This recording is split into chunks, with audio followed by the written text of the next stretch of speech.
Hello, everyone. Welcome this evening. Aaron is close by. He will be here very, very shortly. That music this morning, whatever, beginning of the show, whatever time it is, when you're watching, was by Goldcap, who is actually a friend of kind of like another community that I work with a little bit. I really just like kind of have an interface point with them, but he mixes all kinds of cool music, and I'm actually like trying to get in touch with him right now, so hopefully that we can have a lot of cool music from him and we can promote him more because he really does really cool stuff. And actually, when I got this sent to me earlier today, it was like just incredibly synchronistic with like something I had just figured out with myself, what time it was, what day it was, what kind, like the on this image that you see here, there's all kinds of all of these instruments that are around here are called kalimbas, and I've been like very interested in kalimbas recently, and they're part of the thing that got me like interested in getting back into music recently. So for me, that was really synchronistic. And then I've also been kind of exploring these Lemurian concepts with some people, one of them being like April, that's in chat here usually.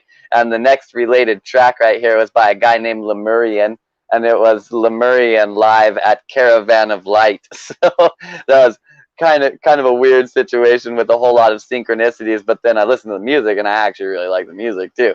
So hopefully we will be getting in contact with him so that we can actually promote more of his music, and hopefully I don't get copyright struck for already playing it now, but I don't think I will because it's on SoundCloud. I hope not, and I plugged him.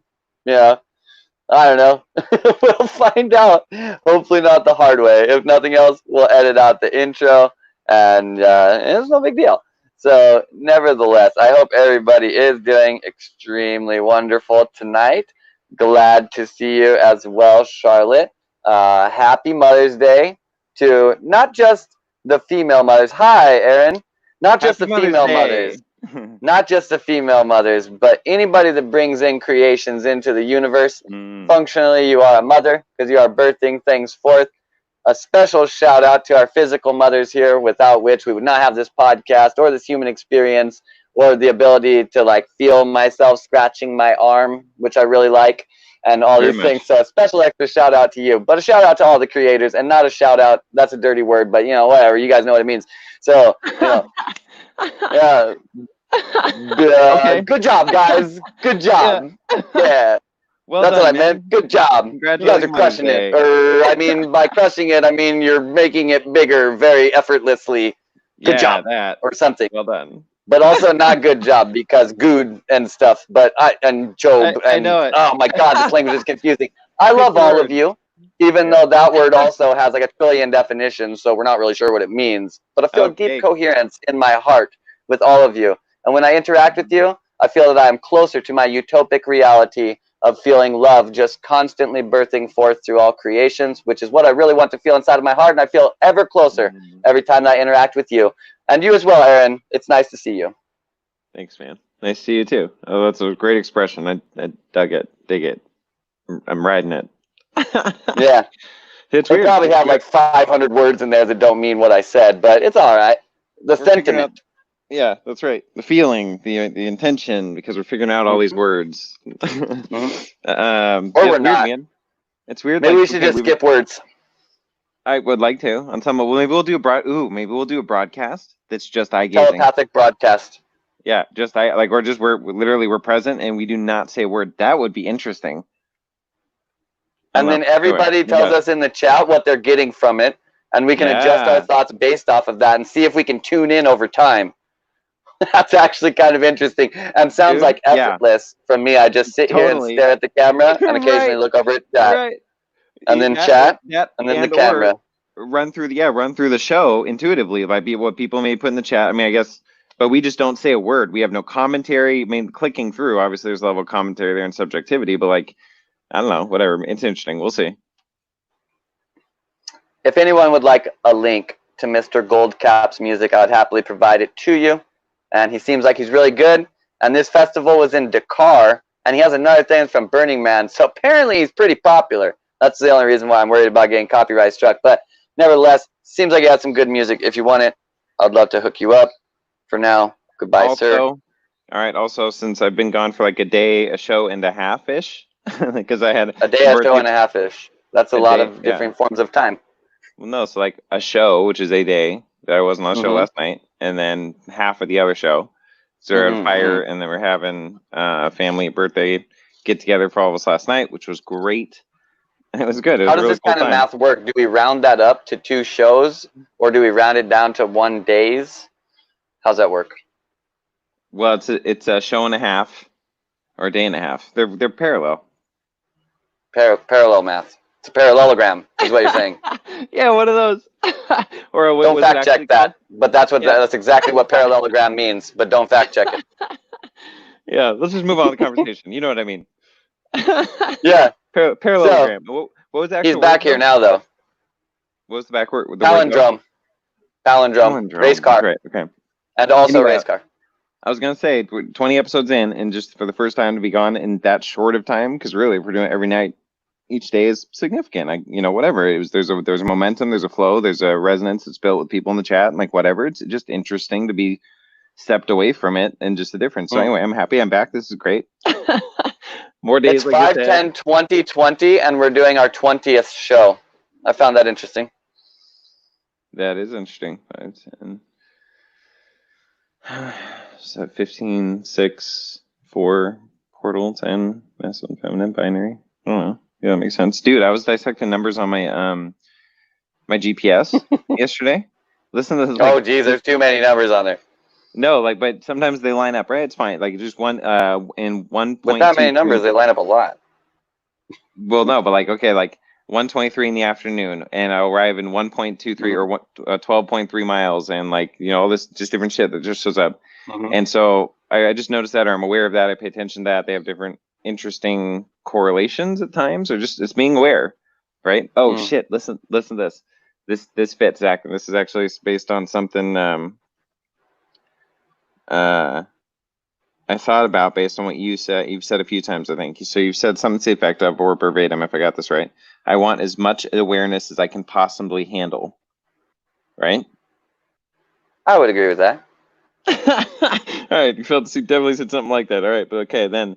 And I've thought about that a lot because, shit you say or other people say. This is just how life works. It seems to me. This is where you really just are in the right spot at the right time. You as you're learning to go more and more with your own intuitive impulses, not knowing that the intuitive impulses are different than ego impulses or whatever. Not that they're wrong, but understanding the difference. And anyways, people will say something and it just will just spin, right? And even subconsciously or sometimes consciously for days, for weeks, whatever. It's just the way that interactions work and thought forms and I don't know, whatever, all that beautiful shit, the way ideas and people and humans interact and all that shit.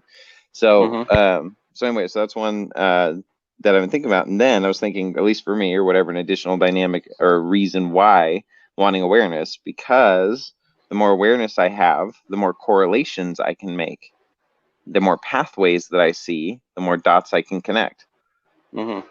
For whatever my aim or goal or focus is, but really, yes, saturate as much fucking possible awareness as I can, because then I'll see more overlapping spheres and find the pathways that they all unify. Or some shit. Yeah, I totally agree with that. I do that. That's my whole aim in life. I keep getting a bunch of universal triggers, aka women telling me that I'm wasting my time with all. I don't need that, actually. It's my masculine side that wants to put everything in the order in order to believe in its unification, but that I could transcend that and just know its unification. I know they're right. I just can't do it yet. Hold on. I have a philosophical difference with this potentially. When we were parsing threads here, but I don't think it's that black and white. I think there's definitely a level of the electric energy or the exploration, the outgoing. And yeah, there's a level of humility. They're not saying intuit it, by the way. What do you mean? It's more like a gnosis of the unification, right? So it's not it's all the intuition, all the logic, but it just comes together in Jenny Miller's in here. I haven't seen her in chat before. Hi, Jenny. And hi, everyone else. I don't know if I called you out by name or. All right, we're gonna do it real quick. Hi, Jen. Hi, Willow. Hi, Charlotte. Hi, Jasmine. And hi, Jenny, you said her name was? Yep. Jenny Miller. Jenny Miller. Hi, Jenny Miller, with Soul Ascension Healing and Meditation, apparently. Sure. Yeah. Mm-hmm. I'm pretty. Okay, so checks out. Then I had another story that I was on a primary trail with. I'm trying to get back into. That other one was like a secondary trail or what? It totally was. It was great, man, because it was expanding on a thought you've had on the show. Like it was really good. All right, so this one though. It does allow you to do exactly that, though. I want to say that I'm in complete agreement with your thought from my own personal standpoint. That really does. The more things that I can, well, this is a circumambulation to me, right? Like the more dots that I can create around something, the more that I can actually really get. The less work I have to do to recognize it's a sphere. Is basically the thing. You could. Well, it's like, okay, so to me, that's maybe the masculine sign of like not just moving by feelings and right brain imagery and intuitiveness, but mapping shit out, man, making efficient pathways to return there, to understand, to explain it somewhere else, to carry on the information, to articulate. We call them efficient. They are pathways, that's for sure. No, for sure. Well, whatever. Fun pathways, efficient pathway, all sorts. The point is mapping it out on like an actual not even just 3D, but even logical dynamic. I guess, okay, I guess what I'm trying to parse here was the intention of what we feel is being expressed to you, or I feel like I've maybe seen this in other places, where ultimately it's beyond just understanding your own humility, that I'll never probably know all things all the time at one time, and I don't really want to. That's why I'm in this game. That's fine. But everywhere that I can infinitely explore in this life, like it's not like it's affecting my identity. I have to know more. I'm not good enough. Has nothing to do with that. Like, dude, that's the way I operate. So I'm fully, that doesn't seem any part of like a trauma or some kind of grasp or like patriarchal or cultural paradigm or overlay. Like, dude, no, like to map, like I feel like I'm going to map out this DNA technology skin suit in a way that's never, ever, ever been done before. To me, that's just fun. That's something I naturally really, really enjoy. And so great, now we can talk about it. We can meet other people, know more shit than I do about certain things. I can gain more awareness by having fun, having these conversations, and pieces I know are going to fall together. I've already had a lot of them, like just in life. So I think that's all. Yeah. It's one thing to like have to have the logic. It's another thing to like literally you just want to make these maps and stuff, and it's fun to you. You know what I mean? It's just like really like a game. So yeah, if something's your hobby, I don't think it's really actually like ever wrong. You know? Because like hobby just insinuates it. It's just a thing that you do just because you want to do it. Hold on. What if your hobby is figuring out the most efficient way to burn bodies in internment camps or some shit? What if that's your hobby? Follow your passions, man. You might get arrested. You might get lynched. But you know, hey, some people are going to disagree with you regardless of what your passions are. If you take up parkour, people are going to be like, "Stop jumping all over my shit." Right. Well, if you start gardening in your front yard, somebody's going to come by and be like, "Hey, do you have a permit for that?" You know, like this happens all over the place. Like it doesn't matter what your hobby is. Somebody is like, you know, you're like, "Oh, my hobby's art, so I spend as much time as I can doing it, like painting," and they're like, "Oh, that's a waste of your life. Why would you do that?" You know what I mean? So yeah, there's always someone out there to tell you that like what you do for fun is a bad idea. Yeah. Some they have moral reasonings. Other times it's just like their own like subjective take on reality for non-moral reasons. They're all just subjective takes on reality, don't know? Yeah, well, it's just cultural agreement. I mean, if that's if you're in a world or you're in a country where everybody's okay with like just people in internment camp or whatever. I mean, now, okay, so the guy in the internment camp is like, so he burns the bodies there, but he's not actually like killing the people, right? No, no. I mean, probably my envisioning was the point was to make a grotesque far end of the spectrum example. So no, it'd be the whole thing, like fucking mangle that shit. So he's a fucking homicidal maniac that works in an internment camp, making sure these people are extinguished. I mean, like I don't agree with him personally, but if that's actually his passion, I think his right place in the order, right, like the grander order of things, is held by him following his passions. If he shies away from that, I think like reality will find a way to balance itself, anyways. 100%, so I agree. You know, and maybe that balance would be by somebody who doesn't want to do that ending up in some situation where they get forced to do that, and then like maybe you could look at that as though that's like a double bad, right? Like now they're being forced against their will to do something all grotesque, when it could have been the guy who was actually passionate about that, but instead, you know, he's working putting together automobiles because that wasn't the right thing to do with your life. You know what I mean? Right. No so like I don't really know. I don't really think we should have internment camps. but burning bodies is a really efficient way to get rid of corpses. You know True. what I mean? Sure. And Yeah. that's a serious problem that you have if you're running a civilization. So like Yeah. the job he's doing on that end, like we need that. You know what I mean? But Yeah. it's all subjective. You know, Yeah. I, No, totally. Really, it is subjective. It's just so I totally agree. Yeah, I feel like we rounded that out pretty well philosophically to the 3D moral ethical implications and our agreement with them or not to back to yeah, philosophical dynamic here. Yeah, it's I cool. disagree with internment camps. So I disagree Yeah. with it on that premise right there. We don't even get to the guy. It's literally the location that the Right. guy could exist in. I don't agree with Yeah. it already. So, hi Mello, happy Okay. Mother's Day. Yeah, hey Mello. Hey, okay, so I just saw your messages. Zach, do you still want to do a meditation? If you do, I've got a perfect quote to lead into I don't it know. I feel from. pretty good now. The energy's actually fine. All I right, don't cool. have In to do that case, meditation. If people let me want to read. do like a 10-minute meditation, connecting with the Great Mother, whatever that is to you, Oh, then we'll do one right now. So well, let me post a you could link in call it the Holy Facebook. Spirit if you want. You could call it Ooh, Tara if you want. You could call it Ma'at if you want. I could literally list off names for a long time right now. You can call it whatever you want. You can call it ooh. Paul if you want. It's just a weird system, but I'm with We've it. got we've If got. you want to connect with specifically Paul and you would like that included, just say that you would like Paul connected with also in the chat, and we'll include that because Paul's also a creator. So respect to Paul, even if he's just created, he's a creator. True. Let's see. Are you looking for some other thing there in your library? No, I was looking for starting a post to say we're going to start probably one of those in a little bit, but I've got a quote here that I Oh, want to read. oh, So, yeah, it's fine. I'll send it like right before we do it, and people can jump in whenever. It's not like this. Okay, so here's the quote. This is from the show last night. I didn't make it past this point. I had like stopped to make sure to write all this down, and shit was pondering on this for a fucking while, like just how well it said or came together. So this is from the guy last night. What was his name again? his name is Professor Key, Professor underscore Key QI on Instagram is where you can follow him, or you can find him at solarqigong.com.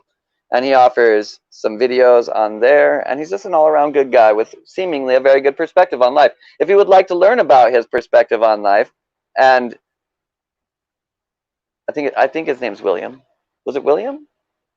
I don't remember. I'm so bad with names until I like if I already have an identity William associated with Gold. you, like William Gold. Jen saved the day. William Gold. I was right. It was Williams. See, Yeah. like I doubted myself in that situation, and one of the things he taught us last night: don't do that. Don't doubt yourself. Believe in yourself. So yeah, he's a cool guy. But about him, what did he say last night that really resonated with you? At 34:43, which also resonated with me. Mm. He says, it's not like this idea, like in meditation, where you try and stop the mind, which is impossible. It's more like you get the mind completely involved, adding more and more details, and then you Mm. spin those details up to a point where the mind can't keep up. And when the Mm. mind finally gives up, then it becomes intention. Mm. Yeah. I fucking dig that shit, man. That's well said. Like that the image, like as I roll that like that layer out in my mind, I'm like, Mm-hmm. yep, that seems effective to me. Yep. Yeah, I think there's like two ways of going with that, and you really got to Yeah, go with the one that's better for you, right? Like, is it better to yeah. get the mind out of the way by filling it up all the way, or by emptying it out completely? And You it know, is it's kind of funny. like a skill to go both ways, but It's funny though that he said that. I'm gonna keep talking here as I look for the actual disc set here, an actual CD disc set. It is really interesting he said that though, because the way he described that, I've only heard it described one other way, and it was by this guy whose thing I'm looking for here, who was talking about he was a super skeptic, just like not an asshole, just like legitimate skeptic, right? And really, really critical thinker after what he did for a job and different stuff. His friend he kind of befriended was a little more out there, grown up with weird experiences his whole life, and he just began throughout life, like over a decade or a long time, to see these actual unexplainable things happen. Yet that mm-hmm. he couldn't quite. So whatever. And over time, they ended Unexplainable, up doing. paranormal, kind of unexplainable. We're talking about, or what? Yeah, like he'd see people, he'd pray for them, or whatever he did, whatever he called it. He'd put their hands on them in some way and see them actually get healed of some kind of illness or things that have been verified or different. Like his intuitive knowingness. I'm trying to think if I'm mixing stories here. Well, okay, I'll get to the experiment, and they can backtrack, and imaginatively figure out whatever that, whatever they experienced during that time specifically. So what it led to, though, was them setting up experiments with, I don't know, one of the universities or something with mice, and they were going to try to see. The premise, I think, was that this guy was going to hold, and I unfortunately don't know where it is, but this guy was going to hold his hands on either side of a mouse cage with mice that had cancer. And they were going to do it for 1 hour, I think, 1 hour a day or something like that. Anyway, they're setting up experiment. They got funding for it. They got all the shit going. It's like going forward. Thousands of dollars put into this whole thing. The guy dies. And so they're like, well, you've been with him for like 10 years or whatever. You know what he does. Like, just do it. Just you do it. You put your hands there. He's like, no, I'm not him. Like, I don't really know what he does. I mean, I've just seen it. Yeah. But I mean, that's why I'm involved in this, but I don't know. And so, he did. He ended up just agreeing to do it. If I remember right, I don't know which hand, so I won't say specifically, but the mice would go, if they had cancer, they'd go more towards one hand than the other. And when they would do this over the course of, I think they started the experiment, they were going to see how long it lasted. And I think they kept getting worse. The cancer kept growing, the tumors kept growing over like 4 days, over a week. And they had funding for, I don't know, 2 weeks or 3 weeks or whatever. Point was, they're like, it's not looking good. He's wasting his time, like all this weird shit, right? He's just sticking his hands there. It's getting worse. All right, let's call it. Well, after, I don't know, a shorter period of time where they kept going, they ended up getting healed. Like the majority of them, or some, I don't know about all of them, but their cancer went away. And then they stopped going to either hand. They just were doing their thing in the kennel.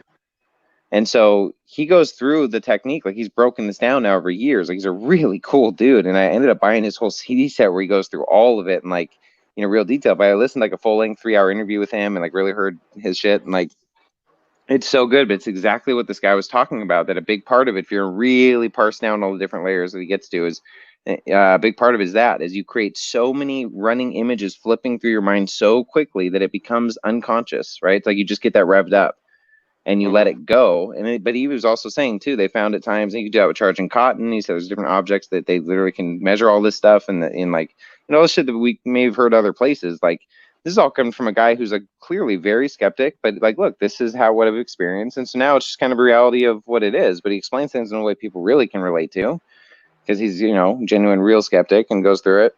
And what else did I say? Anyway, so yeah, it's a really cool technique.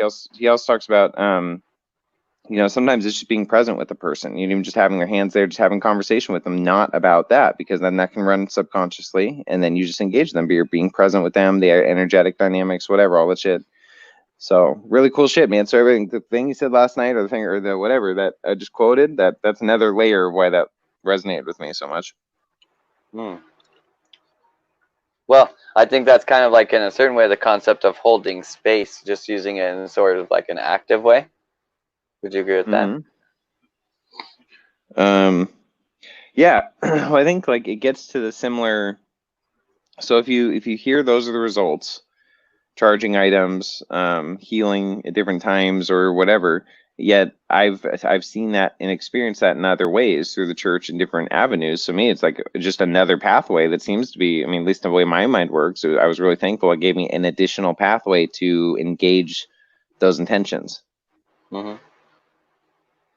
So, Sure. but as far as the healing goes, yeah, he talks about it's more. It's part of it. He says part of it is literally just seems to be what happens when human beings get together. Literally, the healing literally happens. And so when there's intention or those different things, it speeds it up and it seems to intensify it. But like as they've done different studies and measure things out, really just getting together, especially with the intention to provide whatever resonance or healing or whatever may be the right balance for their frequency. Right. Well, in a certain way, that kind of like goes along with the Dan Winter stuff. We're really saying enter that state of bliss or coherence, and you can do that basically by cohering with other energies. That could be other people, because it's really just other plasma fields. So it could be like the products he sells at therapy.net, or it could be things like whatever, another person, right? Because you're just you're basically, you wouldn't exist if you weren't at some level a negentropic plasma space, right?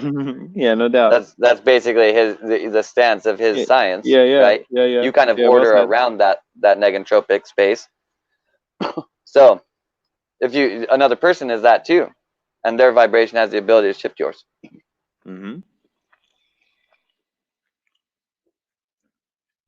in a certain way, I think that's what all this like energy healing is. You know, in certain schools of energy healing or other stuff, they talk about the concept of like direct energy transmission or some other kind of word for it, basically.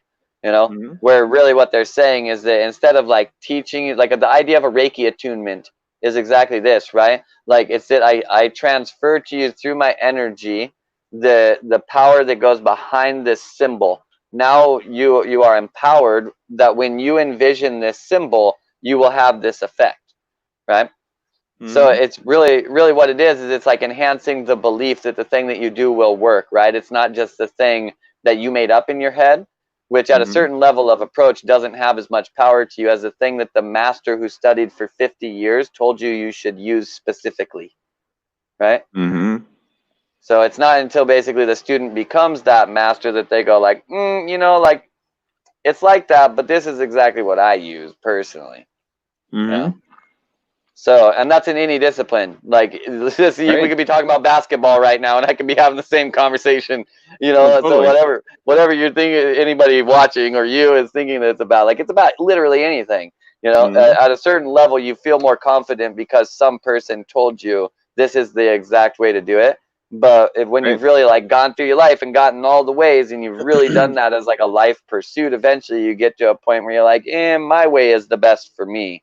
It kind of uses No a doubt. little of this guy, a little of that, and a little of this, but it's really like my own Right. thing. It's kind of unique. And I think in a certain way, especially on like the spiritual business side, right? Like one Mm-hmm. place where I run into a lot of healers that are like, they have their own way of doing things. They know it works. They're getting results. They don't have like this level of belief behind it to go and be the person that's like, this is the exact way to do it, or I know how Mm-hmm. to do it the exact way, because they don't have like some kind of training or attunement or a something or other like that. But like Mm-hmm. technically you don't really need any of these things. You need the true belief that you can do it. You know what I Right. mean? No doubt. Uh, and then you need a high level of focus of your energy, like a true belief that you can accomplish something, and a focus of a lot of energy, get shit done at every level. You know what I mean? You know what's interesting about so a lot of focus of your energy.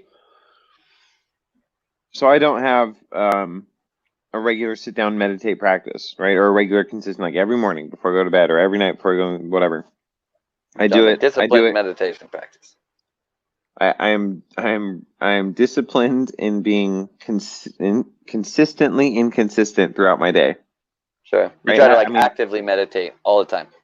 that all the time, but also like I do all like I also all the time throughout the day. Probably I mean on a slow day, 2 to 3 in the slow day. I guess I'm just thinking about now. I haven't really quantified this, but like other times, 8, 10, 12 times a day, I'm pulling over, taking a few minutes, close my eyes, and really tune in a certain way, or just rest, or just breathe, or like Right. connect. But then I'm Yeah. just moving on with my day, and like, but then also just actual conscious meditation, waking hours, that dynamic for sure. But I mean, Right. that the other little practice or those kind of intentional quiet mind Taking practice time, nonsense. intentional time to tune in. Intentional time to tune in. I feel like you've just like made the meditation really like a part of your life, and really when you've done that in a certain way, like it can still give you the benefits of a disciplined practice, but literally any disciplined practice can give you those benefits. Like Right. you're probably getting more benefits on the level of the meditation rather than the discipline. Though. Well, apparently, because also that's what I was going to say too. So I'm always finding my own ways, which I call them placebo belief catalysts, right? Or Sure. subconscious ingraining catalysts, or whatever you want to call them. Right. Changing up habit patterns, whatever, and doing it Yeah. joyfully, finding fun Placebo ways. That's belief why catalyst. I think it's perfect. cool, right on. And I love that. I brought that phrase, and I said, well, I know you probably heard it before, but like that's a phrase that fucking works, man. So I'm glad you enjoy it. You like it. um. So it's like doing the fucking magnets and crystals and like all the shit. Like there's all that shit. So plus relationship and consciousness, all those dynamics. But like what I've done for a long time, I think we talked about before, I've done audio journals, like started recording my own thoughts and dreams. Not like every dream every day, not so much like that, but I go through seasons where I would, and like so, but I haven't over the course of 14 years or so, 15 years. And a lot of times, different times, I play those back, even just consciously, soberly on single speed back in those days. Yeah. and just be really powerful. I do it different times in my life. I'd re-listen to the dreams that I've had. I'd re-listen to the visions or like intense visualizations or experiences I've had, or like, really. And it's really interesting. You sift through and you see how so much of that was for now. Really good thing I listened. Like I chose to listen to them again and chose to record them because holy shit, that's hitting me in a whole other way that is so helpful right now. Mm. And it's Have you me. listened to some of the ones that were like 15 years old, and you kind of feel like you're talking to someone else, or like you're listening to someone else talk? Yeah, no, I love that shit. So there's always layers because I haven't listened to them that old that I'm often. wondering whether it happens. I don't have recordings of myself from 15 years ago Oh, to like do well, so this. like, no, I totally wouldn't. And like, there's a lot of ways I engage it. So there's a lot of times it's like the more I love myself and like love myself throughout my life in every way. There's not parts of my life that there's like insecurity or shamed, and like when they come up, I'm integrating and loving and healing those. So anyway, the more that happens, when I listen to anything it's really old, I'm like even the language I'm using, really zealous Christian, like all these paradigms, all this stuff that like I do not see it that way now and whatever, but I saw my heart where it was then. I saw the passion and the love and the healing and the connection to spirit and the unseen and building those relationships and understanding those symbol sets because they help me connect to myself. Like, I see the beauty in that. So I really enjoy hearing it. And then when I find parts in there that are incoherent or pieces I didn't have, or there's pain or something I forgot about, my conscious awareness, it's like having a meditation where the memory comes back to you. I just happen to choose to listen in. I'm like, oh shit. Like, and then send love to that, or try to have it like envision myself coming to that part of myself in a dream or whatever, and explaining the situation or helping them integrate or process or, Yeah. I wish I had a lifelong dream journal. It's a Mother's Day, man. If I was a mother, or even if I end up becoming a father, I will strongly encourage my kid to take a dream journal from like day one. Like I would try and remember all my kids' dreams. Like one of the ways that like I show love in like a very like you gotta do a lot of this, like it's the little things, right? So like you gotta have an arsenal of little things. One, because I'm actually really interested in, I want to be really authentic. Like a person that I love and I'm like in a relationship with, like the first thing that I do in the day, like I ask them if they had dreams. Like I want to know what their dreams are right away. And I like it for a lot of reasons. I'm very interested in dreams analysis. I think it's very beneficial for helping ourselves, but also it keeps like you're constantly having this conversation that starts every day that's focused around your dreams, right? Like it's positively focused too. 100%. Yeah, right on. So it's like so efficient, bro. So fucking efficient. For a second, you're just like, did you dream? You know what I mean? Like, right. No, beautiful. Because it just helps program your mind every morning to remember your dreams or be present with your dreams as you wake up. I'm like, fuck yeah, man. That's what I want my life to be, the walking dream, man. Yeah. Hi, April. And hi, Joe. What it do, A-Team? Yo, it's me, apparently. April just did a session for a friend. She's feeling so much love and gratitude for humans. I'm pretty fond of humans as well. Yeah. I'm a big fan of being a human and having other ones in existence. Like all of you. Thank you. Anybody who's watching this video now or in the replay, please join our community of wonderful individuals. There's so many great people inside of here. Like and subscribe on videos, and beneath it in description, find all the social links and all this stuff. So, yeah. Anyways, dream journals. Like, that's one thing it would be like, okay, so like I saw like my baby book, when I don't even know how old I was, but it's like the first time I ever cared, whatever. Like, nevertheless, I was like, this is kind of cool. But how cool would it have been to get like a novel of like your dreams that you had up to that point in time? Dude. Just because like your parents, just before you were even doing it, your parents were just like doing it to the best of their ability from what you tell them. You know what I mean? Yeah. That'd be so dope. So check this out. In the long run. This is where I lucked out. Even though I was born into the whole let me get closer. Even though I was born into the whole Christian construct thing, there's limitations there. There's things I wasn't allowed to believe because they were demonic or whatever. Oh, hold on, my lips are off real quick. I'm gonna pop out and pop back in. Okay. Or maybe it was just a hair of a delay. Huh. Anyway. Is it better now? Let's see. Is it? We could switch to this instead. Is it? Kick you out, bring you back. Is it better now? It just seems a hair off. I mean, it's fine. It's weird. It's a hair off. I'm outside of time, man. I had an experience. Let that be a synchronistic thing. Who knows? It'll fix itself. I don't know. Whatever. So like today, I was going out to the park or a place down here, and tons of people were out. It was like in the 80s in Seattle. It's first time since like August, or it's like 84 or some shit. And down by the water, but there was these moments when I was going through a park for a little bit, or actually like play park, and spent some time there, and was tuning into just some things and having a good time with myself. And but I started to get insanely lightheaded, right, in a way that was like, it went from just a physiological reaction. I've had a lot of experience of getting lightheaded and seizure experiences this last year, so I'm now more, I think, apparently, even thinking about this one, I'm more able to kind of discern the nuances.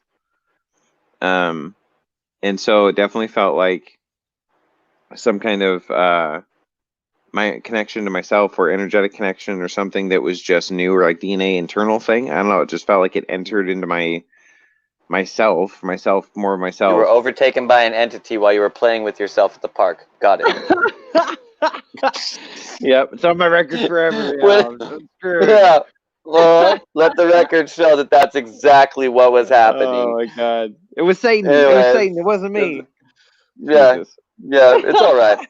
It's all right. We all, it happens to the best of us, Aaron. So, you know? But I remember feeling, though, I remember being like having to regain myself, recalibrate. Where am I in space time? Like those were those are the words that came to me, and I remember feeling like past life, or like a program, or being like a time traveler, or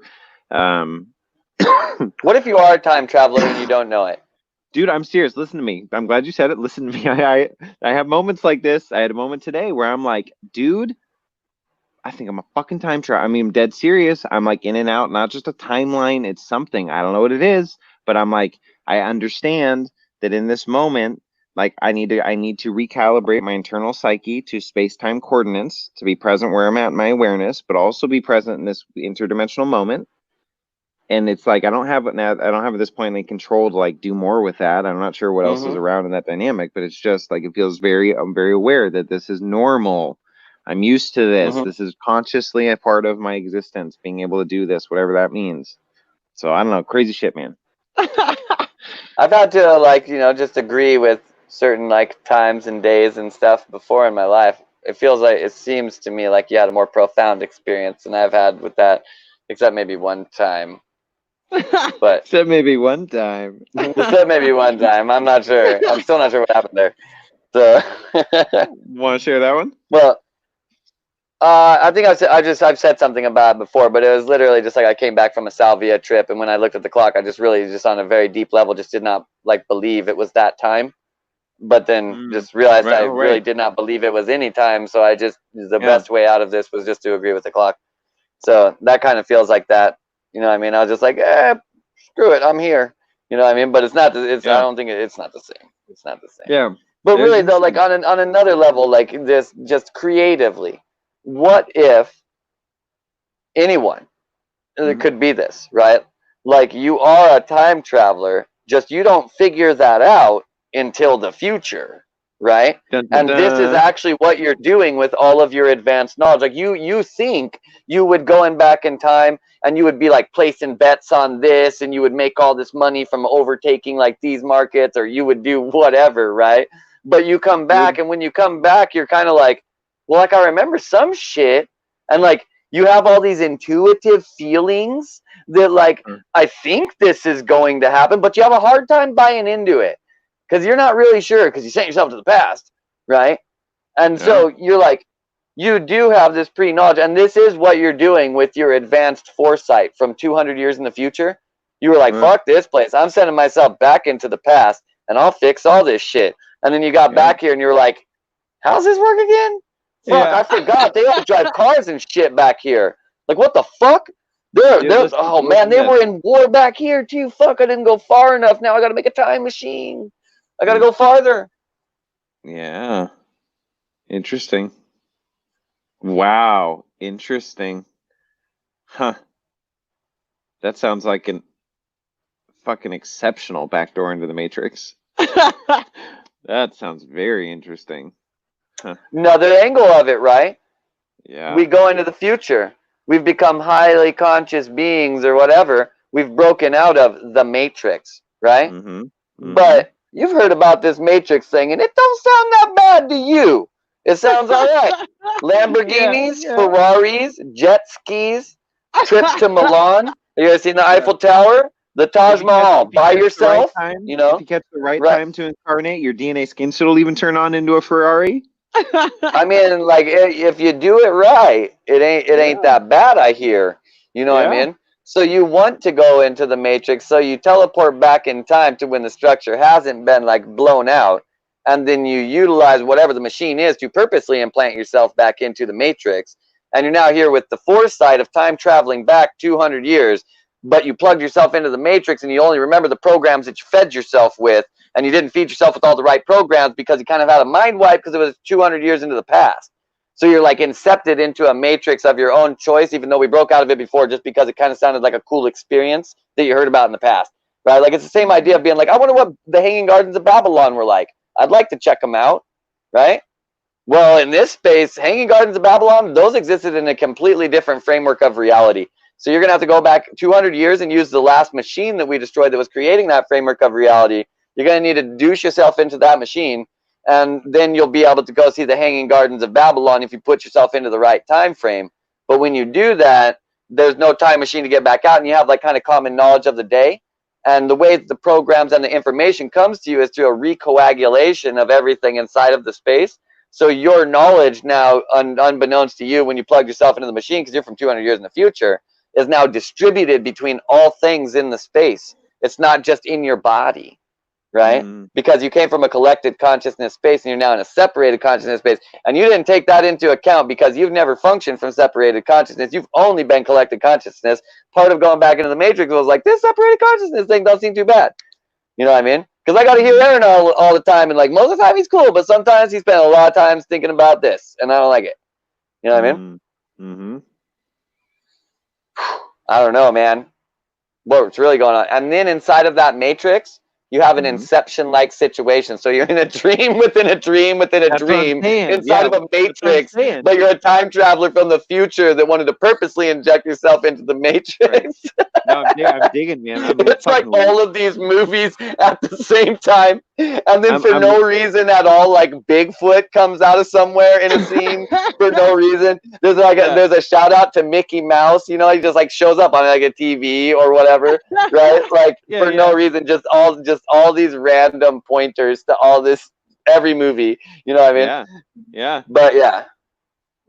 Dude, I love the way you laid that out. Maybe No, it's real life totally. though. That's no, There's really, a guy because that says if we can imagine, so he's actually, I was watching a show today that was about basically the people who were behind the Biosphere 2 project, right? right, yeah. And nevertheless, their guy that was like one of their like lead visionaries where this idea came from was he kind of said like, and you know, who knows what he's right, maybe he's crazy. But I've kind of heard other people say things like this, and it does kind of make sense to me that if we can imagine it right now, then we actually have the tools to be able to generate it, or we have the ability to generate the tools to generate. Like we can actually get it done right now if we can Yeah. imagine it. If we couldn't get it done right now, it would be outside of the imagination, right? Like it That would makes sense. require some kind of tool that we can't even conceptualize in order to do it. You know what I mean? So that's why the thought or the paradigm of everything in the physical needs an etheric template first. So a thought Sure. form is an etheric template. You can't have a thought form to create something that isn't yet able to be manifested in 3D. If you can think it, it can be created. I agree. Yeah. I think that's Fuck his yeah. thesis too, basically. Only yours is in Yeah. different words, which are, I don't actually know what his words were, so can't compare. It sounds They cool, sound man. good, I dig though. it. Yeah, sounds good to me. All right, hold on. He said, Munchie said, what are the munchies, AA Ron? This is my mom's home cooked, award winning lasagna. Award Super winning. good. What award Yeah. did it win? At the Admins Yacht Club, there's voted best lasagna. It actually is really good. I used to think my aunt Sue's was the best. Sorry, Aunt Sue. This is actually really, really good. It's very good. So that's what I'm eating. That was our birthday dinner last night. Have you ever considered saying that it's won a number of awards so that people think it's won many awards? It's just one. That's great. Right. Well Technically, done. you could say you've won a number of awards for anything. Is the number zero? No, the number is zero. It's true. You're right. Right? Well done. Yeah. Yeah. I have flown a number of spaceships. Mm. And number 0. Oh. Wait, I was like, okay, continue. number 0. So, yeah. That lasagna sounds good, though. I could go for some lasagna right now. You didn't? Did you bring enough to share with the whole class? Yeah, I'll send some Astro copies over. Just take them. Astral lasagna for everyone. So, Boom. let us know how your astral lasagna tasted in the chat. Please do. Because I'm not joking. Like, I figure out how to do that shit. Apparently, I can do that shit and be like, oh, I received that. I'm like, oh, great. I did that all 3D in the body. But Try again. I'm going to close my eyes and tap into your spirit and see if I can taste lasagna. All right. All right.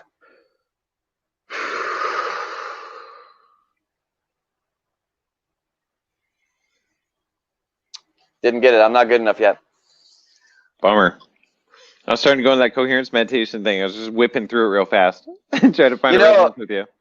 That might be all the content that we need right now, is basically 2 dudes sit on different areas of the globe and try and basically work with each other telepathically, like to taste the lasagna or to whatever, smell this thing, and then we just try and send it to there. And it basically never works, but everyone always watches because they're like, what if it works one time? You know what I mean? Mm-hmm. And like we can verify that it actually worked. We would actually gain credibility every time we said it didn't work. Right? Because if we had like 2,000 episodes of being like, it didn't fucking work for like an hour, 2 hours straight, and then we were like, dude, it worked. Like, I actually smelled it, then that would be something, right? Even better, without having to put effort into doing it for like a set time straight on one show, right? We just do it randomly, and then we'll piece all those clips together, and we pay someone else to do it, so they can show like 20, 50 no's before there's one yes or whatever. Yeah. Yep. I don't know. Cool. Melo said he got it first try right here. So. Cool, man. Well, of course. They're tapped in, though. I mean, munchies. Yeah. So they were tapped in for that one. They were ready. He was waiting for it. He's like, ooh, he's the one I asked. Ooh, what are you eating? Yeah. He or she, I don't know. We presume gender of something that's has absolutely no gender. But.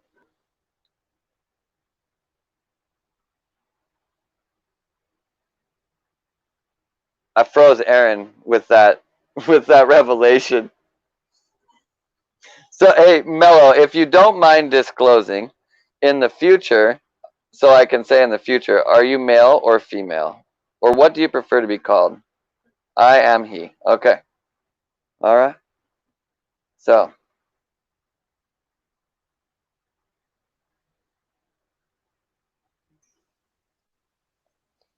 Am I back?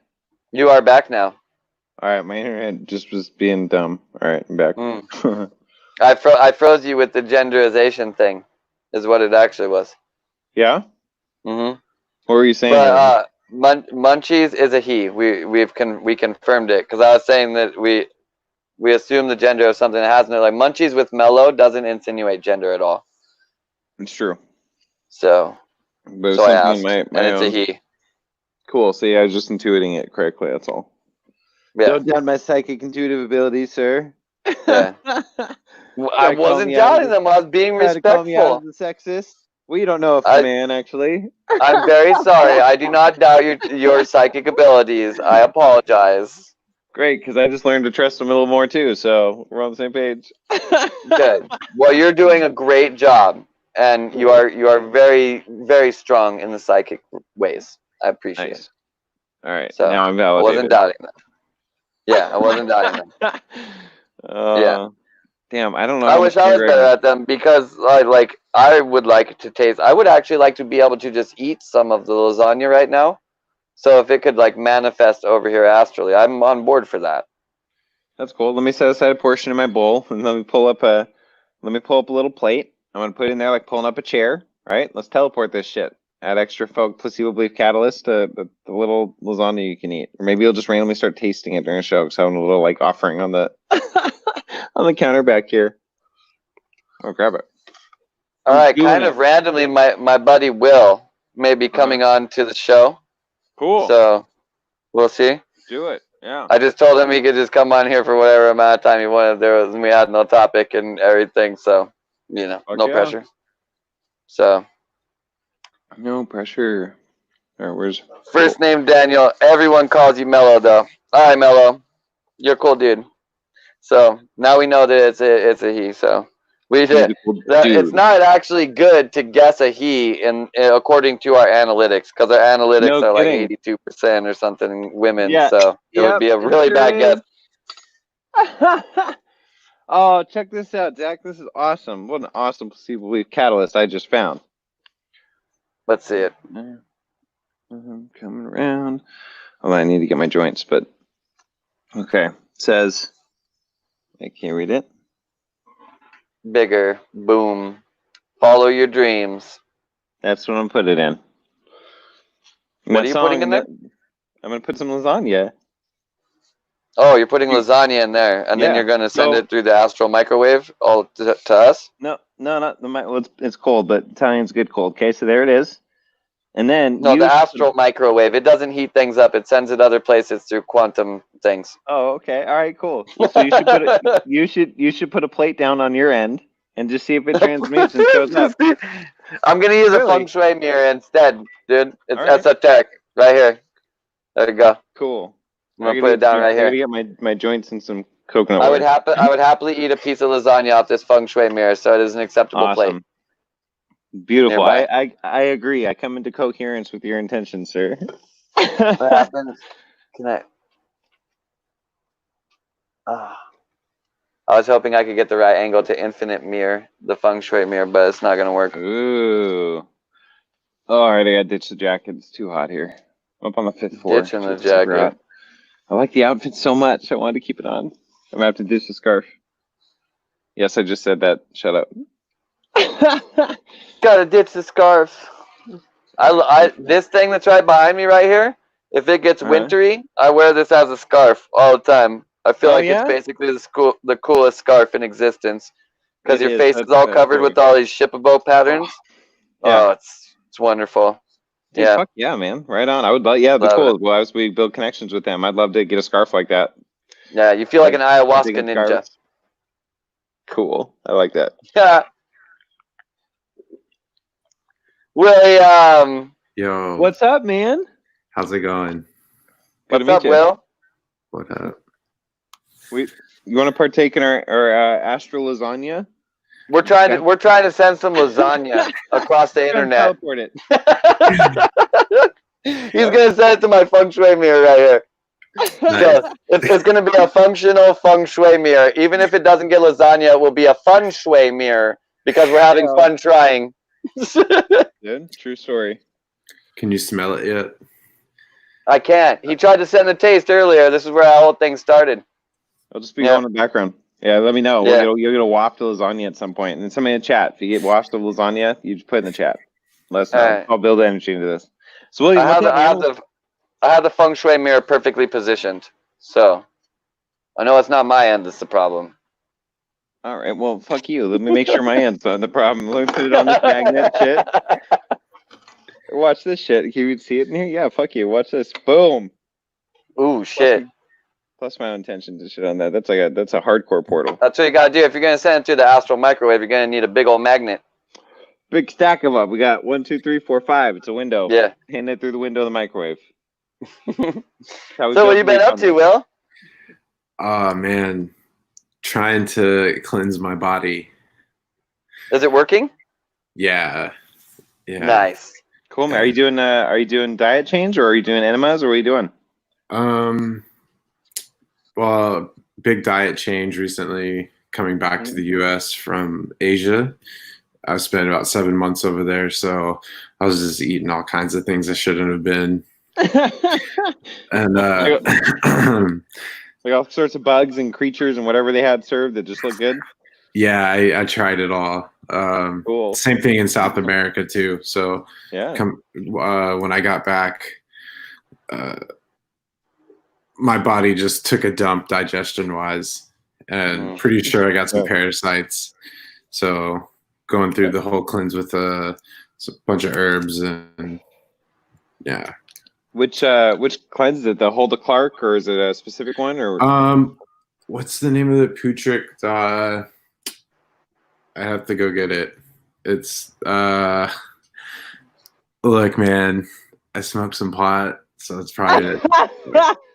I'm smoking some right now. It's Will's unique diet for cleansing himself of his parasites, and it's going to work 100%. It's the Will I Am Graham diet. I am, however, about to be doing a pretty big dose of Kambo here coming up in a couple of weeks. I'm going to be going up that could help. I'm going to be going up to Oregon, and I've been resisting. I had a message not to serve myself right now, so I haven't. But when I go up to Oregon, I'll meet up with a friend of mine who, her and I had spent some time in the jungle together, and she's going to serve me Kambo for a few sessions. That's nice. Pretty trippy. Well, that's good. Like, have you been serving to other people recently, or no? Not in the past. I want to say 3 months. Wait, what is it? May. Yeah, not since January. Not since January. So, like, I've touched on it before, but since you've worked with it a lot, and you even like you learn from people in the jungle too, right? With this. Yeah, it's been time. Yeah, it's been time with the Matses, as well as a teacher from the U.S. who had been serving for a number of years. Well, just for anybody watching a replay or anything, give a quick breakdown on what that is. So Kambo is a secretion from the waxy monkey frog. It's a big green tree frog in the jungle, Kambo. And the secretion is loaded with a plethora of biopeptides, some of them acting on your opioid receptors, some of them going into your gastric system, your liver, your kidney. It causes a bunch of different reactions in your body, as well as a pumping of your lymphatic system. So you're going to start sweating profusely and pumping a lot of sweat, and eventually vomiting. A lot of people shit and vomit at the same time. So it's a cleanse. It's the dreaded shaman. Yeah, the dreaded shaman. What is I can't remember, what did they say while I was in Iquitos? There were these shirts people were wearing that said ayahuasca, like, don't trust the fart, or something like that. Fair advice. It's like they're getting a little bit out there with it, but no doubt. But yeah, same thing. So the Kambo, yeah, it's a heavy detox and energy, cleaning us out physically, our physical body, and then what it's doing energetically for us by removing those toxins and those low vibration, junk stuck inside of us. So yeah, Kambo is amazing. So you're saying you're going to do a pretty big dose here soon. Like, how much are you doing? Normally, for people that don't know, it's measured basically in the dots that you burn on your skin. But I mean, maybe you got to weight or something. Do you ever weigh it? Have you ever weighed it or anything like that? Actually, I haven't. And here's something interesting about that. I've never weighed it. Definitely the tribe the Matses that I was with, they definitely don't weigh it. But what, you mean to tell me they ain't carrying around digital scale and shit?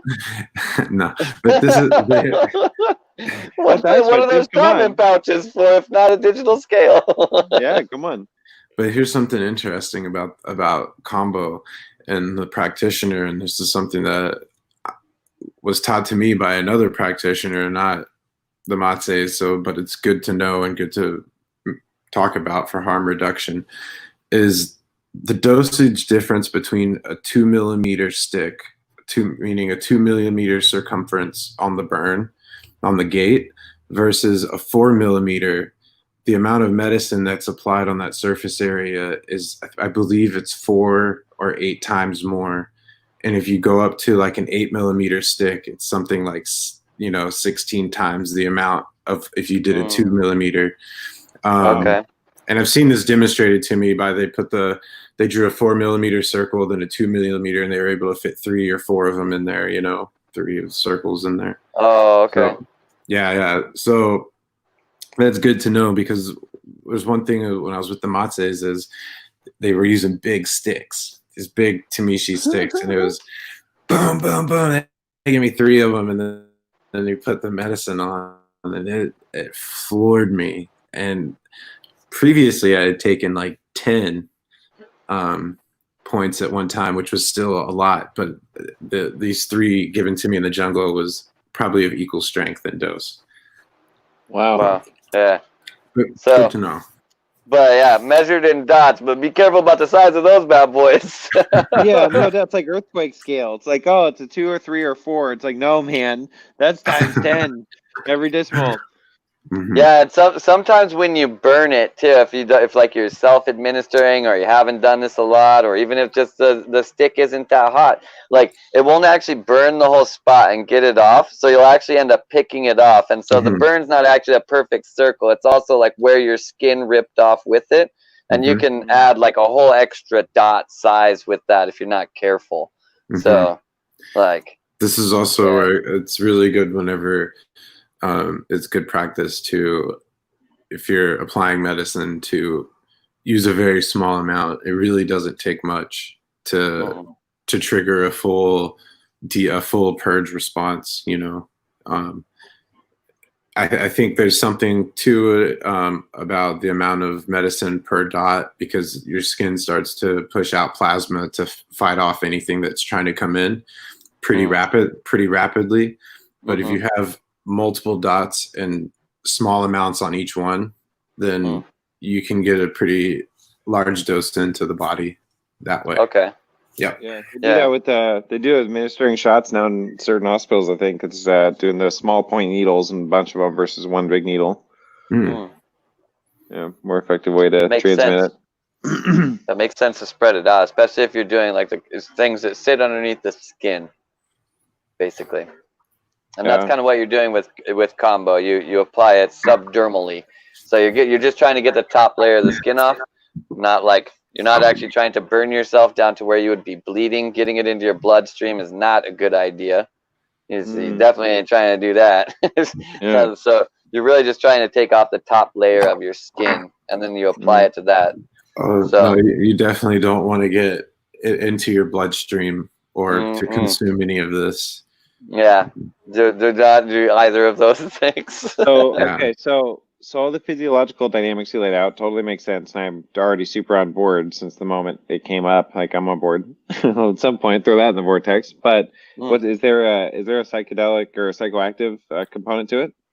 So there's no psychoactive compounds in the terms of like your traditional psychedelics or anything like this, but the psychological healing effect that comes in my experience, is from people experiencing this place with their body that they feel close to the edge, and it's a point to where you have to surrender and to not fight the experience, or not fight the experience. Now, and in that space, there's a lot to be learned.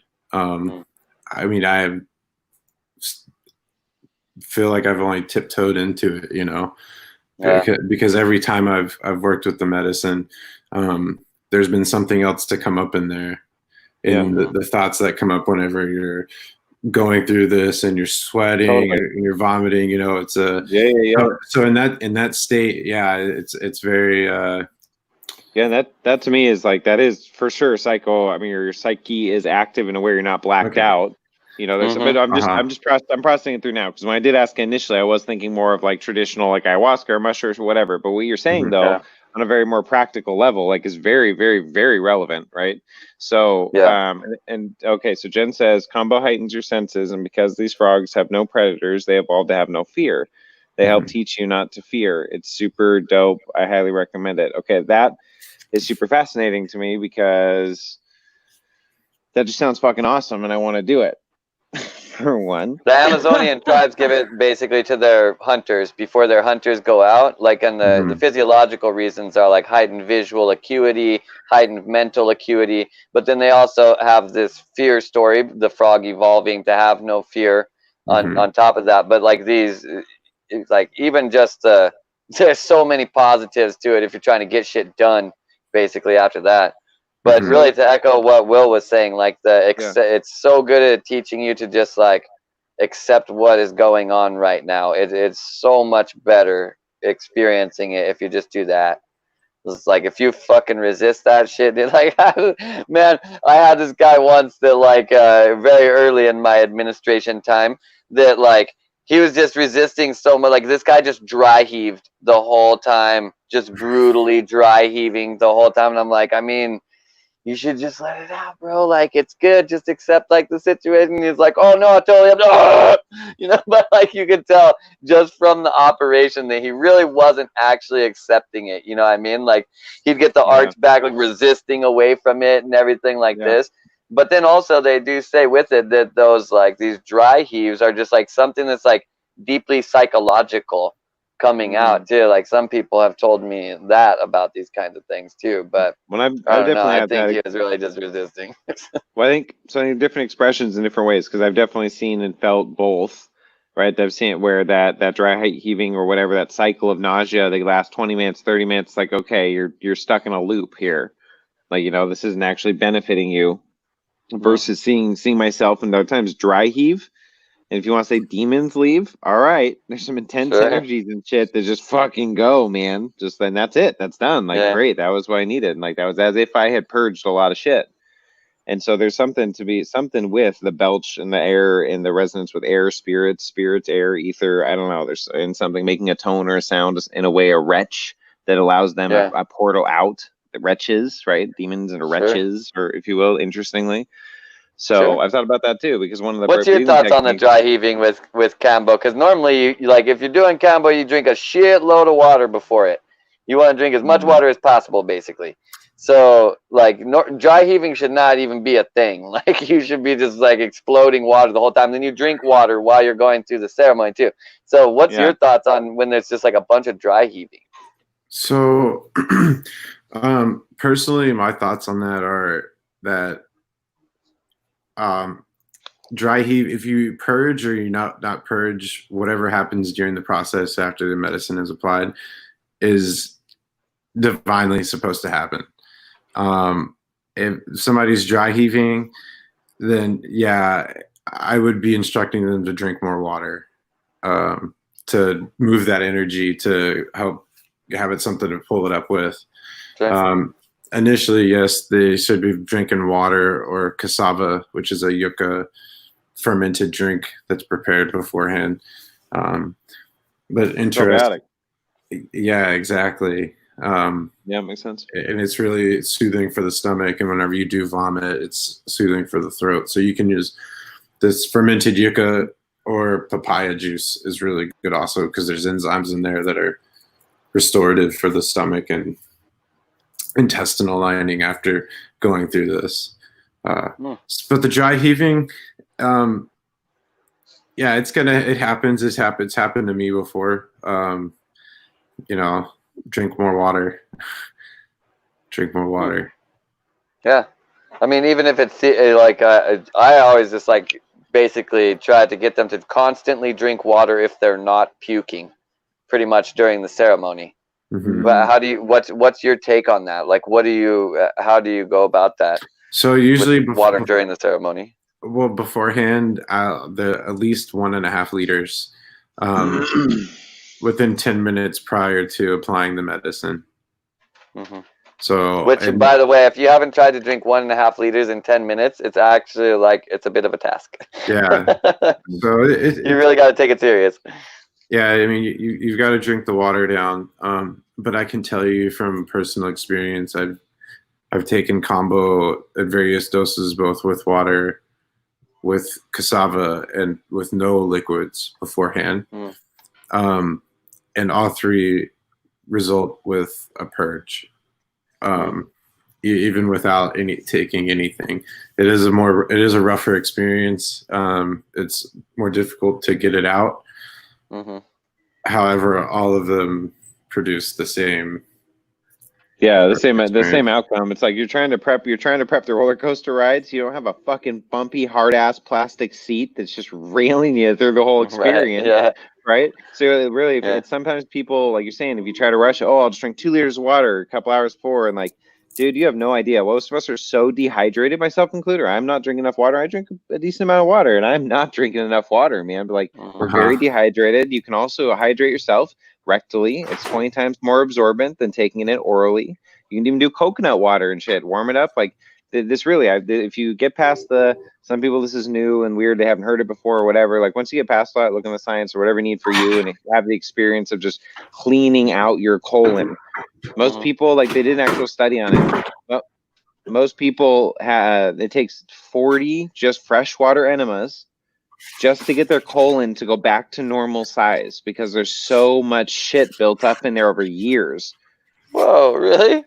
Yeah, man. Wow. It's insane. Even skinny people or whatever, it doesn't matter. 40? Most of us have like 5 Maybe to this 20 is what they were pounds. talking about in the Bible with the flood and 40 days and 40 nights. Your thoughts? Well, so here's the thing. In the Bible, like the fucking Essene Gospel of Peace, he tells them to do an enema from the River Jordan. He tells them how to hollow out this thing, hang it from a tree. And he goes, and you wash yourself continually until the waters run clean, until Satan leaves your body. Right? We talking about how he grabbed the parasite, said that's Satan.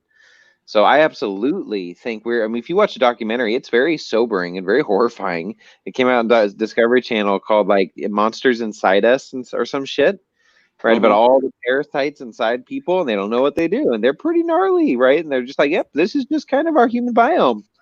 You know, like, yeah, there's like I mean, I don't know whether you're supposed to have them, but I've seen videos where there's like, like worms and stuff in there that they're not like normal. The thing is, like, our culture's gotten so sick. Sorry, well, I'll finish up here shortly. Our culture's gotten so sick that we think that's just normal. It is common, but no, it is not normal. Like, there's a lot of more parasitic, not symbiotic, but parasitic activity going on than people realize. And just colon flushes and drinking more water really will get rid of lots of them. Yeah, this is true. The human gut biome is one of the least known parts of the body, medically speaking. We've been able to map it out and identify all of these different microorganisms, but we don't understand what their functions are. And there's about 4 pounds of foreign living microbacteria inside of the average adult. And like you said, any one of them can trigger some kind of disease or anything. And, I was just reading about this, about a lot of people with Lyme disease. They don't actually know much about Lyme disease, and the test they use to test for it is a fluke test. And anyways, something about it goes back to the gut biome. And, wild. April says grapefruit seed oil or trifala, I presume that said, helps remove parasites. If you have thought patterns that are typically not yours, likely a parasite. Have you tried either of those things with your parasites? The grapefruit seed oil, yes. Does it seem effective? Hey, actually, everything I've done has seemed pretty effective at mitigating the symptoms. However, I still believe that there's some parasites inside of me, because there's this like breeding time and egg release time, and I'm staying on this protocol and changing things up, but it's still having symptoms. And Jen, to answer your question earlier about the Kambo, it's not going to go bad in a sense that can hurt you. So you would just have to test it for strength, apply it to yourself. Okay, it would just get weaker. Yeah, I believe over time it would just lose some potency. Okay. So it's been inside of a box in the dark, not really that warm like all the time. So yeah, we found it interesting. You brought up Lyme disease, and Jen brings up here that Lyme disease cure rhododendrons. There is like actually some research behind rhododendrons, and it's an extract that's Jen, if you remember what the thing is, say it in chat. Ledum is what it's actually called. There's these ledum tablets that you can buy like a health food store, and they're rhododendron extract. And nevertheless, like, she came across this because my dog, she decided, had Lyme disease, and then she also was on this kick that if you could get sick from something in an area, then the cure was there also. And so she started looking around, and like we were in Washington, and the state flower was rhododendron, and so she started looking at rhododendron and found that like there was some science behind rhododendron extract helping with that. She started giving this. There's actually like a lot of research like this works. I mean, in this case, it works. So like this is not a medical channel, but in the case of my own dog, my dog had like lost a bunch of weight. Definitely looked like it was going to die. We started giving it this Leadum stuff, and fucking bing bang boom, dude. Like 2 weeks later, my dog's running around and shit again, gaining weight super fast. Like it got rid of this completely. And so, nevertheless, like it's crazy though. Like you are right. Like we in the medical community, they say there's no cure for Lyme disease, but it seems in some cases that Leadum tablets, which are rhododendron extract, seem to do the trick. I was just diagnosed. It's fascinating. Yeah, seriously, try this Leadum stuff, man. It 100% worked for my dog, and the Lyme disease diagnosis looked legit to me from all the research that I could do. She definitely was having like ticks on her and stuff like that. Like had all the pointers, right? All the pointers of a Lyme disease, was operating like a Lyme disease. Like I Leadum, man. I think it's a thing. Additional layers and frequencies, and I know we're really glad we're starting with the solution, because there's no need to spread information if there's no solution sometimes, especially in dynamics that can be intense. But okay, so the awesome, I love there's that Leadum. I'm gonna have to look that up for someone else I know, and like awesome. What can be researched now has been released by the government. That Lyme disease is actually a weaponized government tick program thing. If you actually see the real, not a electron microscope's not that close, but whatever close enough, they've actually got imagery of it. It's a very mechanical, like very technological corkscrew, weird looking shit, man. You know, but it's very openly admitted to that. And so there's some really good long form interviews on like the Higher Side Chat channel website, and you can search their interviews like on where there's a long form interview with people who've done the research and the person who's had it, and they've spent years tracking it down, like figuring and like isolating and figuring it out. So there's a lot of really interesting shit out there on it.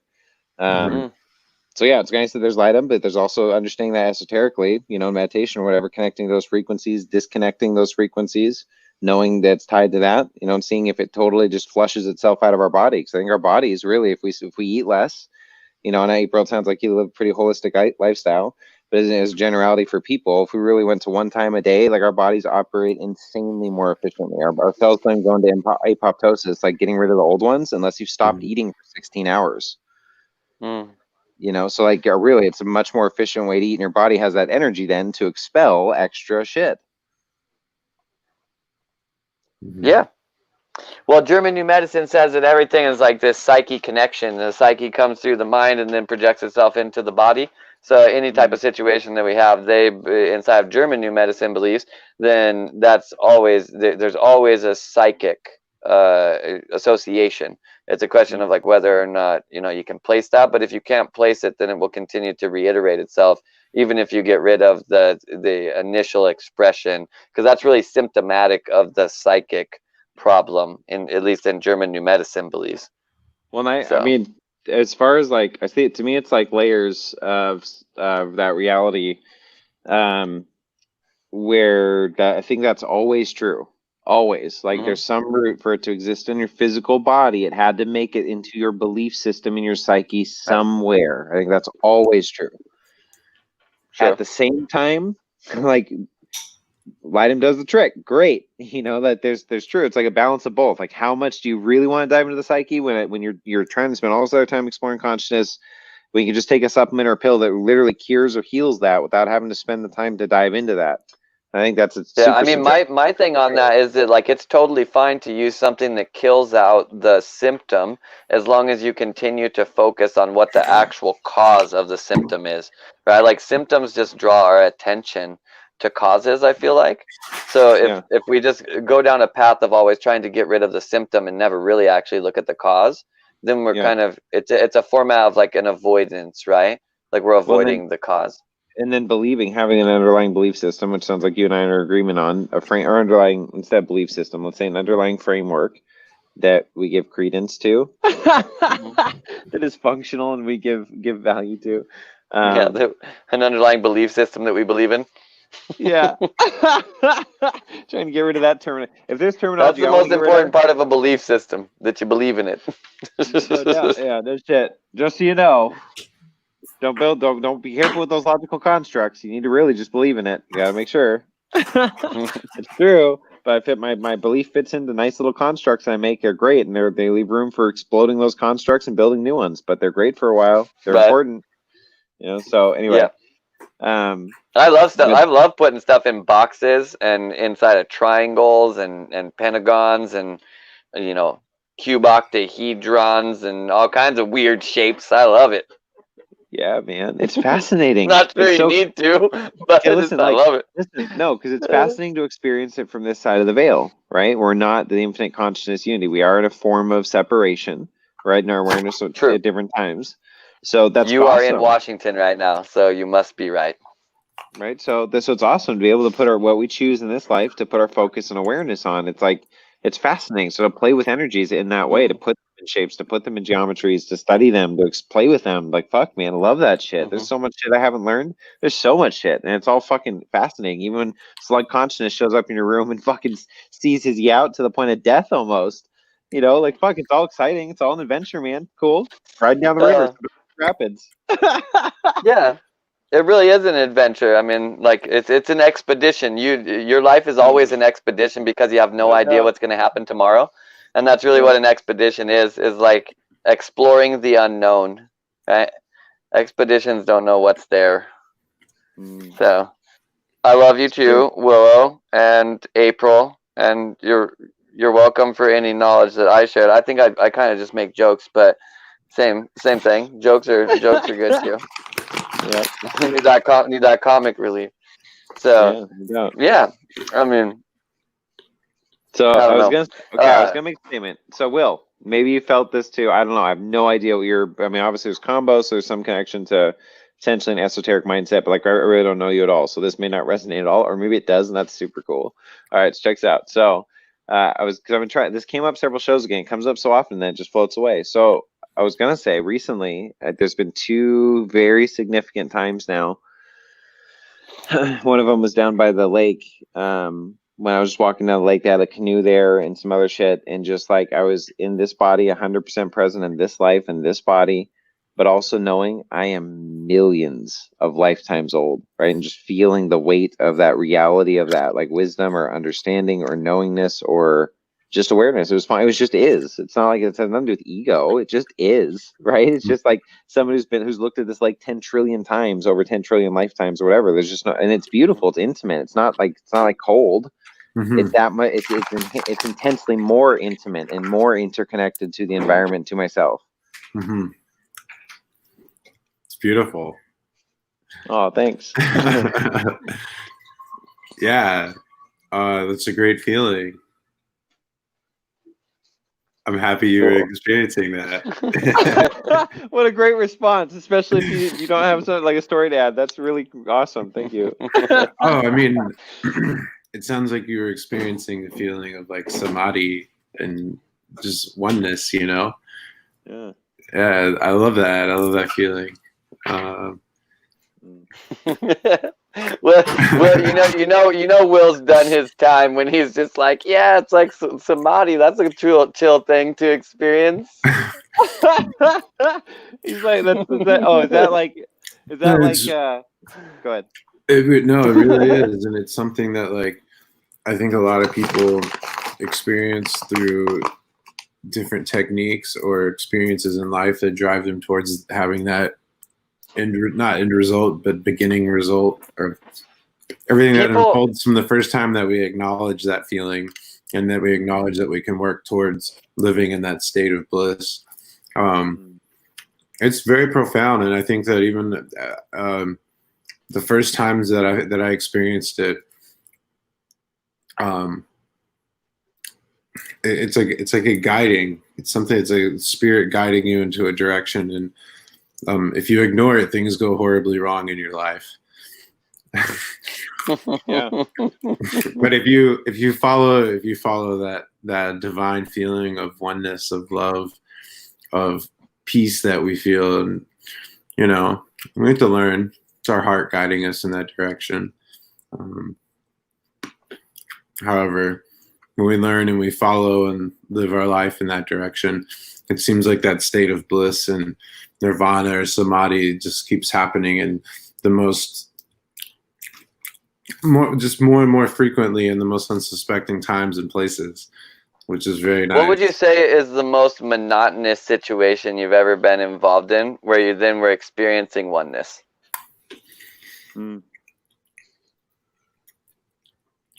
For me, I think one of the most monotonous times was I was carrying a bunch of lumber. This is a more recent experience. About a year ago, I was carrying lumber from the port in Santa Maria from the river down to the site in the jungle that I was at, or the camp that I was at, and it was about a 2-mile hike, and it was like the third or fourth trip that day of carrying this lumber, and I was telling myself, I was really saying this, chop wood, carry water thing. Like this is That's exactly what you were living it. 100%. You were living the chop wood, carry water. So I'm chop wood, carry water. I'm in it, and at some point it was really hot, and I hadn't drinking too much. I actually hadn't drinking any water. I wasn't hydrating myself. But I just got in this trance with each step, and after a few moments, I was vibrating all in my body, and I was doing what I was doing with so much love and so much joy and so much gratitude to be where I was at, carrying that wood in that moment, that I just overcame with joy, with ecstasy. I felt so amazing. So that was a more recent experience of having that happen, and it was great because it came out of out of doing something. At first, there was the first trip I went, I was like, oh man, this is terrible. I'm gonna be carrying this wood all day. But yeah, that was like the ultimate, because it was monotonous, but it was also not monotonous at the same time. It's like I was in the jungle and stuff, and I'm like I'm hiking wood multiple miles, and it's been several trips. What I mean? It's like nobody wants to do it, but it's not monotonous. But it is like that was probably I think you actually got the perfect answer to what that was. I didn't even know there was one.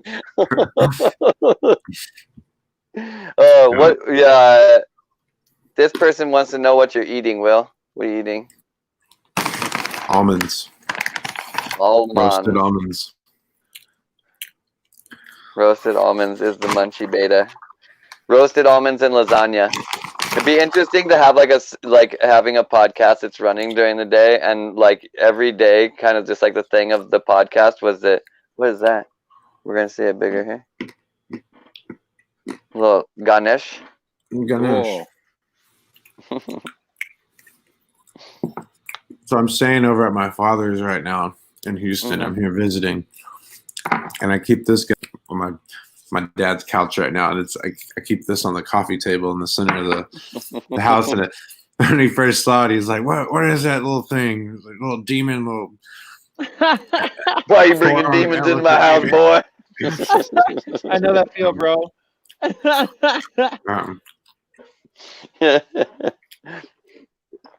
I bought my dad this Osho book, and he's had it for about a year.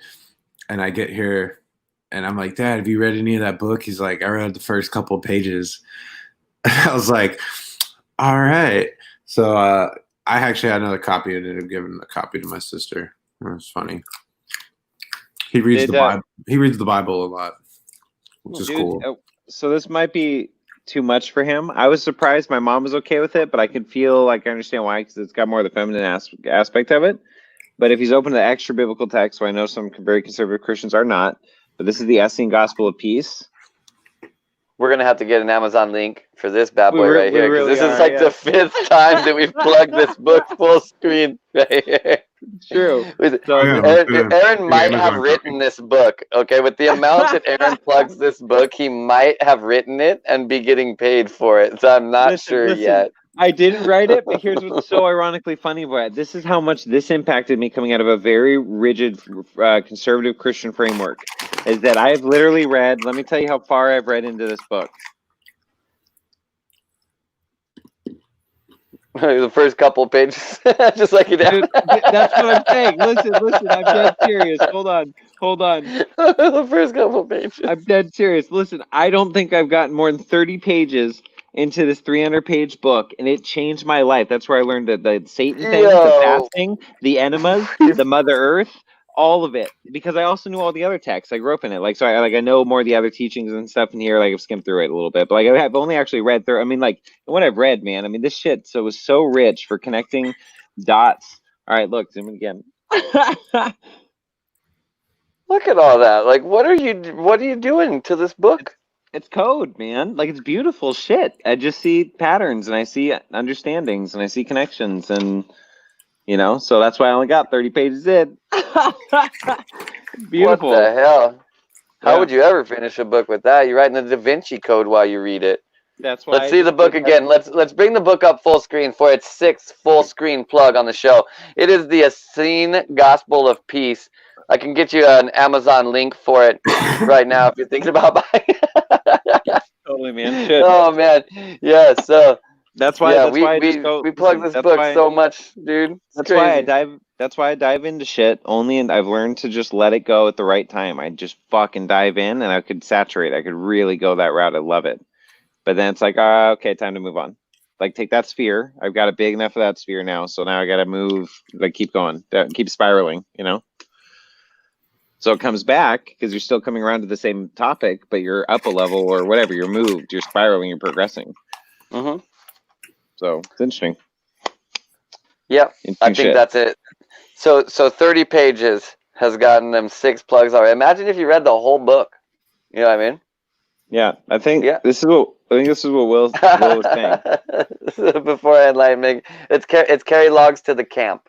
To the camp. To the camp. All right, I'm gonna fix it. I couldn't remember. I was gonna just do the quote, and I'm like, oh wait, let me personalize this. Will be better. And then after enlightenment, put Ganesh on your dad's table and eat raw almonds.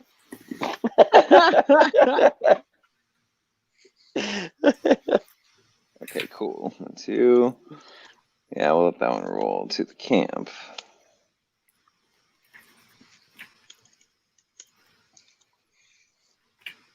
And this is what we do when our guests come on the show. We find ways to personalize ancient statements to their own unique colloquial expression. These ancient Chinese secrets brought to you tonight by Will Graham. What is your Instagram profile now? You still doing photographs and stuff? You were pretty psyched on the photography for a while there. You still psyched on it? Yeah, I am. I'm still pursuing photography. It's a hobby. It's great. Mm-hmm. I'm looking forward to when I get up to Oregon to doing more landscape, forestscape photography. I think that's the direction I'm going with that. Yeah. Where in Oregon? I will be in Medford. Cool. How long do you have? Are you still like you have no plan how long you're going to be there? I feel like you've been living the no plan for a while. Yeah, it's been no plan for quite some time. Right now, for sure, it's going to last into, I believe, the end of October.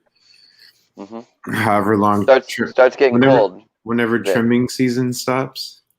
Oh yes, the great Western trimming season. This is only a season on the West Coast of the United States, but it is a known season, a very profitable season for many. Yeah. So that's a good time to come out to the West Coast, really.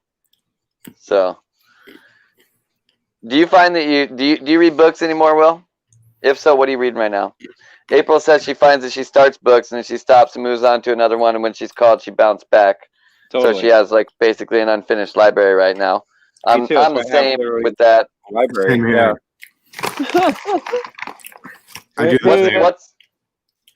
Maybe that's how they're supposed to be experienced nowadays. We take the codes that we need, and then that's it. We move on. Yeah. I haven't read anything lately. I did do an audiobook on a drive recently. And I'll be doing like 4,000 miles of driving next week. So I'm sure I'll listen to a couple lot more audiobooks. But the one I recently listened to was Can't Hurt Me by David Goggins. which is Is that what? Hold on. Is that the coffee guy, bulletproof coffee guy? I'm not sure. This guy was the Navy SEAL. Oh no, I know who you're talking about. Yeah, I've seen him on Rogan, man. He's that crazy motherfucker, right? Yeah, Crazy. Yeah. So I listened to his audiobook. Man, Cool.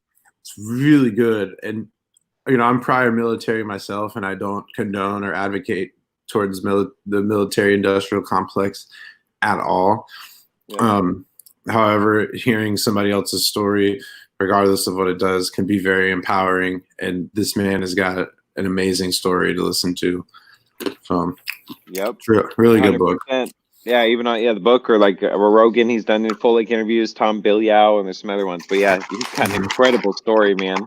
The Rogan ones. Sorry, go ahead. Brief me on his story. I don't know what it is besides being in the military. All right, so actually, do you want to summarize it? You do it. Yeah, Will, summarize me.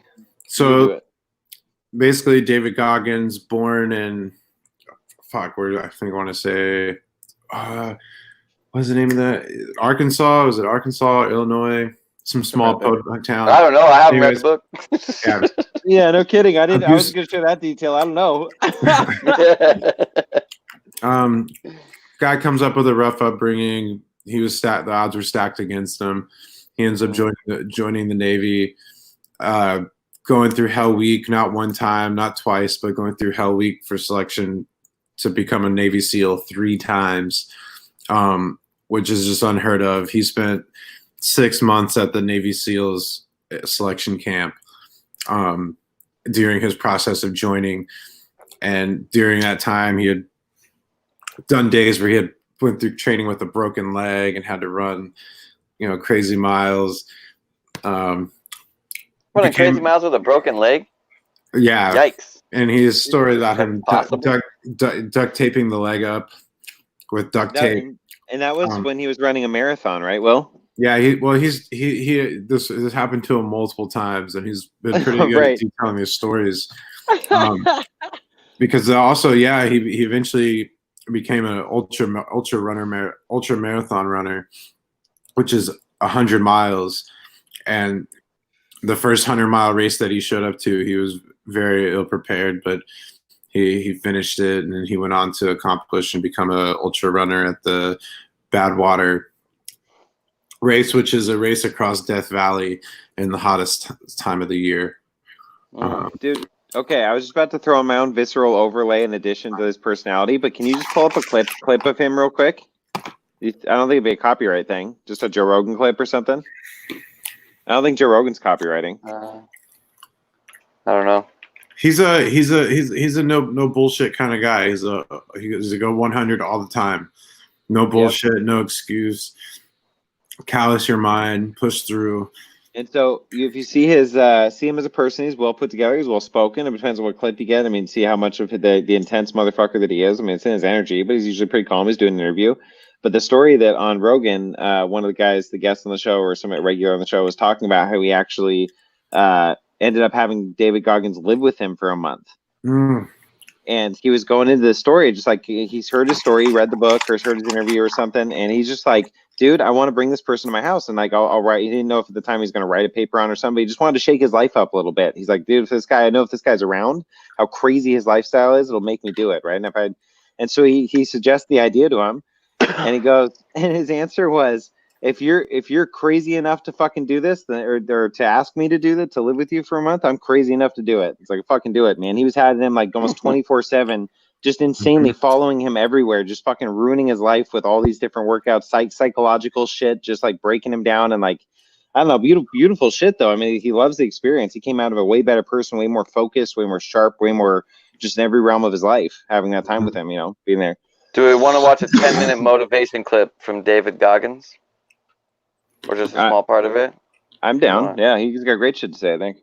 He's got his own stream of things, but yeah, he's got good shit. All right. We'll see what he has to say. And then, Will, if you need to go to the bathroom or anything, or like that, now's a wonderful time. Take a little break. Watch this guy talk. I forgot to share audio on this thing, so we gotta fix this. Where is it? This one will work. And play. Ooh. Your brain is the most powerful weapon in the world. Once you put away your phones and your computers and all that we have nowadays, that's great. We're up to date. But your brain is the only thing you have when you're going through depression, when you're going through hard times, you're going through death, real life. You can't Google that, man. You're alone. You're alone. You may have a shrink you're going to, you may have a best friend you're going to, but there's 24 hours in the day where you're alone in this brain, and your brain is talking to you in all kinds of ways, and it wants to control you and pull you in these different pockets. If you can't control your own brain and your brain controls you, you got to tell your brain where you want to go and how you want to go and how you want to get there. You got to control it. If not, it's over. What existed for me was, okay, man, how am I going to make this work? And all I knew back then was hard work. The only way anything gets accomplished. That's all I heard back in those days. You got to work hard. You got to work hard. I'm not getting I can't get this paragraph. I can't remember what the f***'s in this paragraph to pass this test to get in the military. Read it again. Still not getting it. Read it again. But if not getting it, write it out. And that's how I started learning. Okay, well, I got to write out everything I do. And then write it out again. And write it out again. And guess what happened? I got it. I got it. I can't swim. I'm negative buoyant. Go back again. I can't swim. Go back again. Go back again. Go back again. I got it. I realized if I keep going back and going back and going back until the just becomes, your mind will say, okay, we're going to figure it out, because he is not going to stop. It's not like I'm going to try one more time. No, it's just like alarm clock goes off, boop, we're going back. I can't read right, we're going back. I gave myself no way out, and my mind realized that. They said, okay, we're going to adapt and overcome now. Like a lot of people say, trying hard. Your mind knows, man. It knows this guy's bullshitting me, man. This guy's lying. There's no truth behind it. When I was in Navy SEAL training, people go, how were you there for 18 months? The program was only 6 months long. You were in 3 hell weeks in 1 year. No one's ever done that. How did you do that? I talk about the new norm. When I lived in a $7 a month place when I was growing up for a short period of time, I loved it. I didn't know any different. That was my norm. Once we moved out of that place, we moved to a $236 a month place. I was like, I never want to go back to that little piece of shit. But if you go back to that $7 a month place and you realize this is where I live, this is all I got, your mind says, roger that, this is home. So when I was going through Navy SEAL training for 18 months and going back through all the hard parts over and over again, I told myself after the first time, I knew it was gonna be a long journey there. My body was breaking down. It was just how it was going on. I said, you know what? This is my new norm. So my mind said, it's like going to work. Like you go to work, you put your suit and tie on. I go into suffering every day. Every day suffering, being broken, duct taping my feet up, stress fractures, shin splits, being broken. This is my new norm. And your mind says, if we're not broken, this ain't normal. We gotta be broken. So then your mind starts to get tougher and tougher and more callous. People, how'd you run on broken feet? Broken shins. My mind knew this is how we operate. We're in Navy SEAL training. This is what we are. I became hell. And that became my new norm. I gave myself no way out. There was nothing outside these walls of hell. Nothing. I love God, but for a short period of time, I became the devil, because that was hell. I became the boss, the owner, the CEO of Navy SEAL training. That was my mindset. And that's how you get through things. You immerse yourself wherever it is, and you become that. You become that and give yourself no way out. When I was 297 pounds and I was fat as hell trying to be a Navy SEAL, the scariest thing in the world to me, even to this day, was that could have been the rest of my life. I thought then I was trying hard. That's the scariest thing in the world. I thought then 297 pound, working for Ecolab, spraying for cockroaches, making $1,000 a month. I thought that was me at my 100% potential. Come to find out, a few years later, I wasn't anywhere near that. 106 pounds less, graduate Navy SEAL training, went on to do all these other things. Looking back on that, that was me trying hard. That's why people got to understand what is in us. We have no idea until we start trying hard. And I mean, really trying hard, where you're obsessed with, hey, this is my new norm. My new norm is that, wow, this isn't always fun. It's not always meant to be fun. And that's when you know you're trying hard. People hear my story and think this guy is sadistic. I realized how the brain works. I figured out how the brain works. I'm a scared kid, and that's what gives me so much power. I had no foundation, and I built this off of just researching the mind. The feeling you get is basically invincibility. You realize that you can't do it all the time. When you need to do it, I know I can go to a place that I can live in. And when you know that you can run on broken legs and you can do certain things that a lot of people can do, but they're not willing to do, this power, this sympathetic nervous system of fight or flight, and you're fighting, it gives you this charge of energy of when you're sitting there at 3:30, 4 o'clock in the morning and you're duct taping your feet up because they're broken, and you're doing it by yourself, and you're going through arguably one of the hardest training in the world. And these guys, most of them are healthy, and you're going through it broken, and you're already at a disadvantage, but you're still there.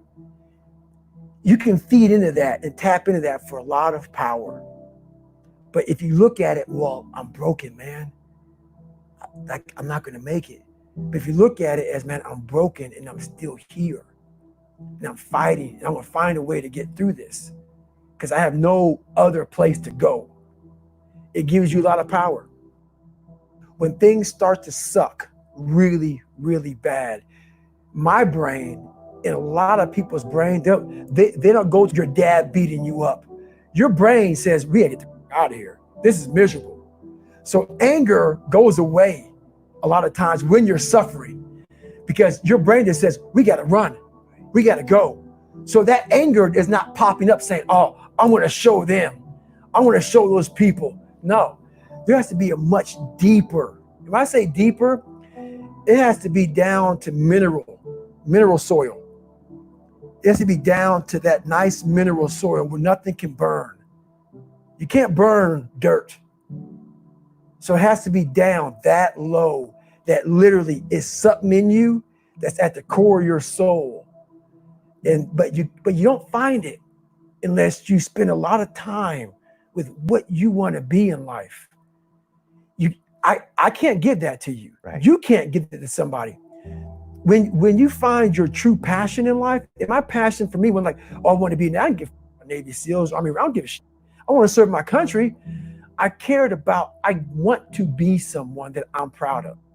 I want to look at myself in the mirror because I was so disappointed. That accountability mirror I talk about, I was so disappointed in what I saw every day. I wanted everybody to love David Goggins. And a lot of people did. I didn't love myself. But I knew a lot of us want to find peace first. So people say, man, you always talk about this suffering and pain. I'm at peace right now because I went through that. You don't find peace first. If you do, Merry Christmas. More power to you. More power to you. I found peace on the opposite end of finding myself. And no one really finds himself without going through trials, tribulations, suffering, accountability. And accountability is suffering. Being accountable every day for doing right for yourself, for the people next to you, it's miserable. It's hard. So, even the smallest details.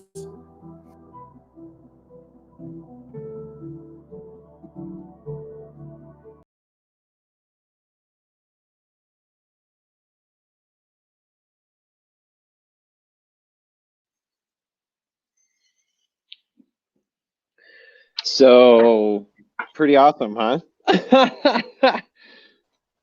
Yeah, he's definitely. I mean, he's very motivated in this this methodology of doing it. What he's speaking about is spoken about a long time ago, and that person actually expounded on it significantly more because they looked at all the types of ground and really came from the same place that he's getting it from, because it's a military mentality, and that would be Sun Tzu when he wrote The Art of War. Yeah, and cool. what he's basically speaking about is what you would understand as functionally desperate ground inside of the art of war, which is ground on which we can only be saved from destruction by fighting without delay. Basically telling ourselves that we have to do it right now. Where the art of war can take us a little bit farther than this is that I think it's important to realize that we're not actually always on death's ground. There are other better ways to navigate through certain situations, and it's actually the great general comes to be able to recognize the situation and know how to employ the best strategy for that situation. You know what I mean? Yeah, for sure. So, like, it's funny too. I mean, because would you agree? At least, well, okay. I guess put this light. So in my own life, I have plenty of my own insanely nuanced, personal, and intuitive processes, and they change and morph all the time that are effective for my life. At times, I'll use the full framework of another, maybe, just doesn't seem to last very long. But really, I very much honor and appreciate the time that was really a great symbol set and interaction for me to find new levels of coherence and all that shit. And then, so with let's see, with David Goggins, so something like that.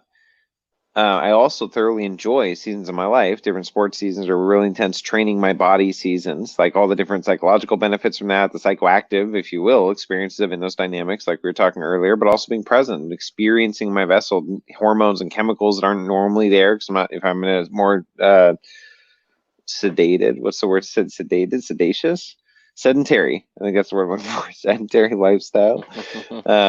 Which I certainly am to an extent. I get outside, but I'm not playing rec basketball or whatever. So I'm not working out regularly. So I'm not into that dynamic. So I really do enjoy, like I talked about before, I want to do the breatharian thing at one point. Like enjoy doing somebody, like I would totally have David come live with me for a month. Really, I get the value. I know what he's talking about switching that mindset. I get in that mode. That's it. This is my reality, man. And you just fucking, and and ultimately when you accept it, it's like any other thing, an anti-gen experience or life experiences, it can flow through. It still can suck while you're in it. But right, really just choose to have that mindset in 3D. And same thing with plant medicines or whatever. Yeah, I find someone who's really, I think anybody that had David Goggins come live at their house to like train them would get massive benefit out of it, primarily based off of that when someone wants something to happen and then they can they have something that'll facilitate like that, they get huge result from it. You know what I mean? If David Goggins showed up on your doorstep one day and like not necessarily you, but some random person was like, I'm going to live with you and I'm going to train you to master your mind over the next month, they'd be like, probably wouldn't even let him do it, let alone get any, they'd feel like he was an asshole, build a lot of resentments and shit. You know what I mean? But when we really want to do the work, like we can, his methodology really requires you to really, really want it. You know what I mean? You really, really want it. Yeah, I love that because also on a more metaphysical level, because listening to that too, I really resonate with more of like a soul history story or bird's eye view of being here present now and choosing to incarnate for all the fun reasons and the great reasons. But man, there's a lot of shit. The pathway, as I understand it, for my lifelines getting here is pretty fucking intense, just like a lot of ours. There's a lot we had to, it seems, knowingly choose to be, knowing that's going to also be part of that experience. And then ideally we can heal it along the way or heal it all in this lifetime, which is what I believe. Anyway, I lost my train of thought, but that's an interesting one. Yeah, I mean, all these, accepting it and holding yourself accountable. Accountability is the key to getting any goal. Self-discipline, self-discipline is in a certain way is accountability. It's always holding to the accountability. Yeah. So where all of these are really saying the same thing, and I totally agree with that. And he definitely has a format where, I think in a lot of ways I have basically used his format through most of my life. Just in like my own, like I didn't go to Navy SEAL training. I didn't run with broken legs or whatever. But a lot of the like, well, I'm gonna fucking figure out how to do it. I never really accepted like I'm not gonna be able to do this for any reason. Yeah. Like there's a lot of things, for instance, that I learned that at the time that I learned them, people would tell you, like you need to go to college in order to be able to learn that. But you really didn't. You needed to learn how to basically find the information and get it into your head effectively, Totally. which there 100%. was the capability to do. College provided a framework for you to do that. And Totally. unless you could create 100%. that framework on your own, then you probably weren't going to get it into your head. You know what I mean? 100%. Yep. And we have so many resources nowadays, not just YouTube videos, but like Udemy and like their Khan Fucking Academy MIT. and like MIT got has free tons of fucking courses. coursework online. Yeah, Yeah, they were the man, original really. ones. MIT Open Courseware. They were Yeah, out the before even like fucking Khan Academy or anything. dude, degrees are ridiculous. I mean, I've thought about up until I'm rethinking it now in light of the last 20 days, right? Where we're projected five steps ahead into the future. But like I've thought about at some point going to online school or whatever, getting a physics degree just for the sake of having the credential, and I'll learn more of this current real scientific realities, but also scientific symbol sets that they're believing in or paradigms they're using, so I can bridge it. Check out Harvard's website right now. Here they're doing like 6-week courses, and they give you a certificate at the end of it. Even it's gonna be nothing. It's like I'll just bypass it. Really, it's gonna be a joke. It's Harvard, it bro. matter. It's Harvard, bro. When Harvard Ivy League. when Harvard starts giving away 6-week fucking degrees, no, it is not Harvard anymore. Who cares? Which is great. Let that shit fall. That's not Harvard. I sure, yeah, But probably not Harvard. Probably not exactly the same. Yeah, I don't know. The whole accreditation thing has always been pretty ridiculous, anyways, because having a degree in something does not actually prove that you can do it in the real world marketplace. So it's always been ridiculous in function, right? In function, experience really actually trumps degree all the time, despite the fact that there is a whole bunch of positions that require you to have a degree to do them, and many times people have that degree but cannot do them. No, it's kidding. Yeah, it's very common. So like, okay, here's something interesting. So last night, and I pulled up. I think you can see it in the camera. Yeah, I pulled up the Hebrew alphabet here because I keep I've a bunch of times in different shows. I keep yeah, there we go. I keep looking up in my wall off to the right where it was. So now I just have it here to reference all the time, which keeps it in the subconscious, all symbol shit. That's good. That's Lamed, that's 30, that's the Shepherd's Crook, the leader, instructor, all that shit. Like, it just goes through. But it's cool shit, man. I have more over here. Anyhow, so what I was saying. Fuck, it's hot as shit. Gotta lose it. Harvard. Sweating like a motherfucker. My neck. Do you put, if it's a 6-week course and you get a certificate, do you put 6 R's in Harvard when you talk to people about your certificate from it with your nose in the air? You probably should, so people know you got it in 6 weeks. And then all the I other went people to be like, Harvard. Yeah, with a monocle. Too. I have 7 degrees from Harvard. They were actually like you did them all at the same time because the 6-week course really only requires like an hour a day. Let's face it. Yeah, so you had 6 hours a day. And you were in quarantine, so you had like 16 hours a day. So like once you got bored of watching like Rick and Morty for the 35th time, you decided to knock out 7 hours of Harvard coursework. Hold up. Have you seen the new Rick and Morty episode? I haven't seen all of season 4, I don't think. Okay, well, it just came out that they've done this really stupid thing where they stopped for like 6 weeks and then released a samurai clip, an official episode. It was like a 5-minute samurai it's a cool thing, but it's like 5 minutes. And then they now, several weeks later, finally released the next full-length episode. So it's interesting. They're on different, like, I've only watched it through 1.5 times or whatever. I hadn't had time to really dissect it or even see if I could break it down quite accurately, but they're starting different anecdotal like minds places within the mind constructs or some shit, him and Morty in different ways or just different narratives. I don't know. It's really interesting the way it comes together. And then I'm trying to remember the rest of it. So anyway, I'll have to watch it again. I was curious if you'd seen it. We can maybe string it together. But yeah, it's Rick and Morty, dude. I put on one of my dating sites I was on. I said, like, you can only put a tagline or something. And I was like, Rick and Morty is therapy for me. That's funny. I'm too weirded out when I watch it because, like, it's like watching another shred of my consciousness write a cartoon. Exactly. Come on, man. It's amazing. Like the shit in there, man. The Schrodinger episode where he kept like splitting time because they were uncertain. Mm-hmm. You remember that one? Yeah. Dude, that one I watched several times. The first time I watched it with Nate, 'cause he's like, "Oh, I think you're really gonna like this one," because he was introducing me to it. I'd never watched it before, and like this was this last summer, and now I've watched like the whole series like multiple times through. But like, we watched this one, and I was just like, "Holy shit!" Things were unlocking inside of me, and awarenesses, and like, you know, they split time, they come back to time, they split up again because Rick and Morty, or Morty and what's her name? Sister. What was spacing her name? Her name? No shit, man. Jessica's her friend. April?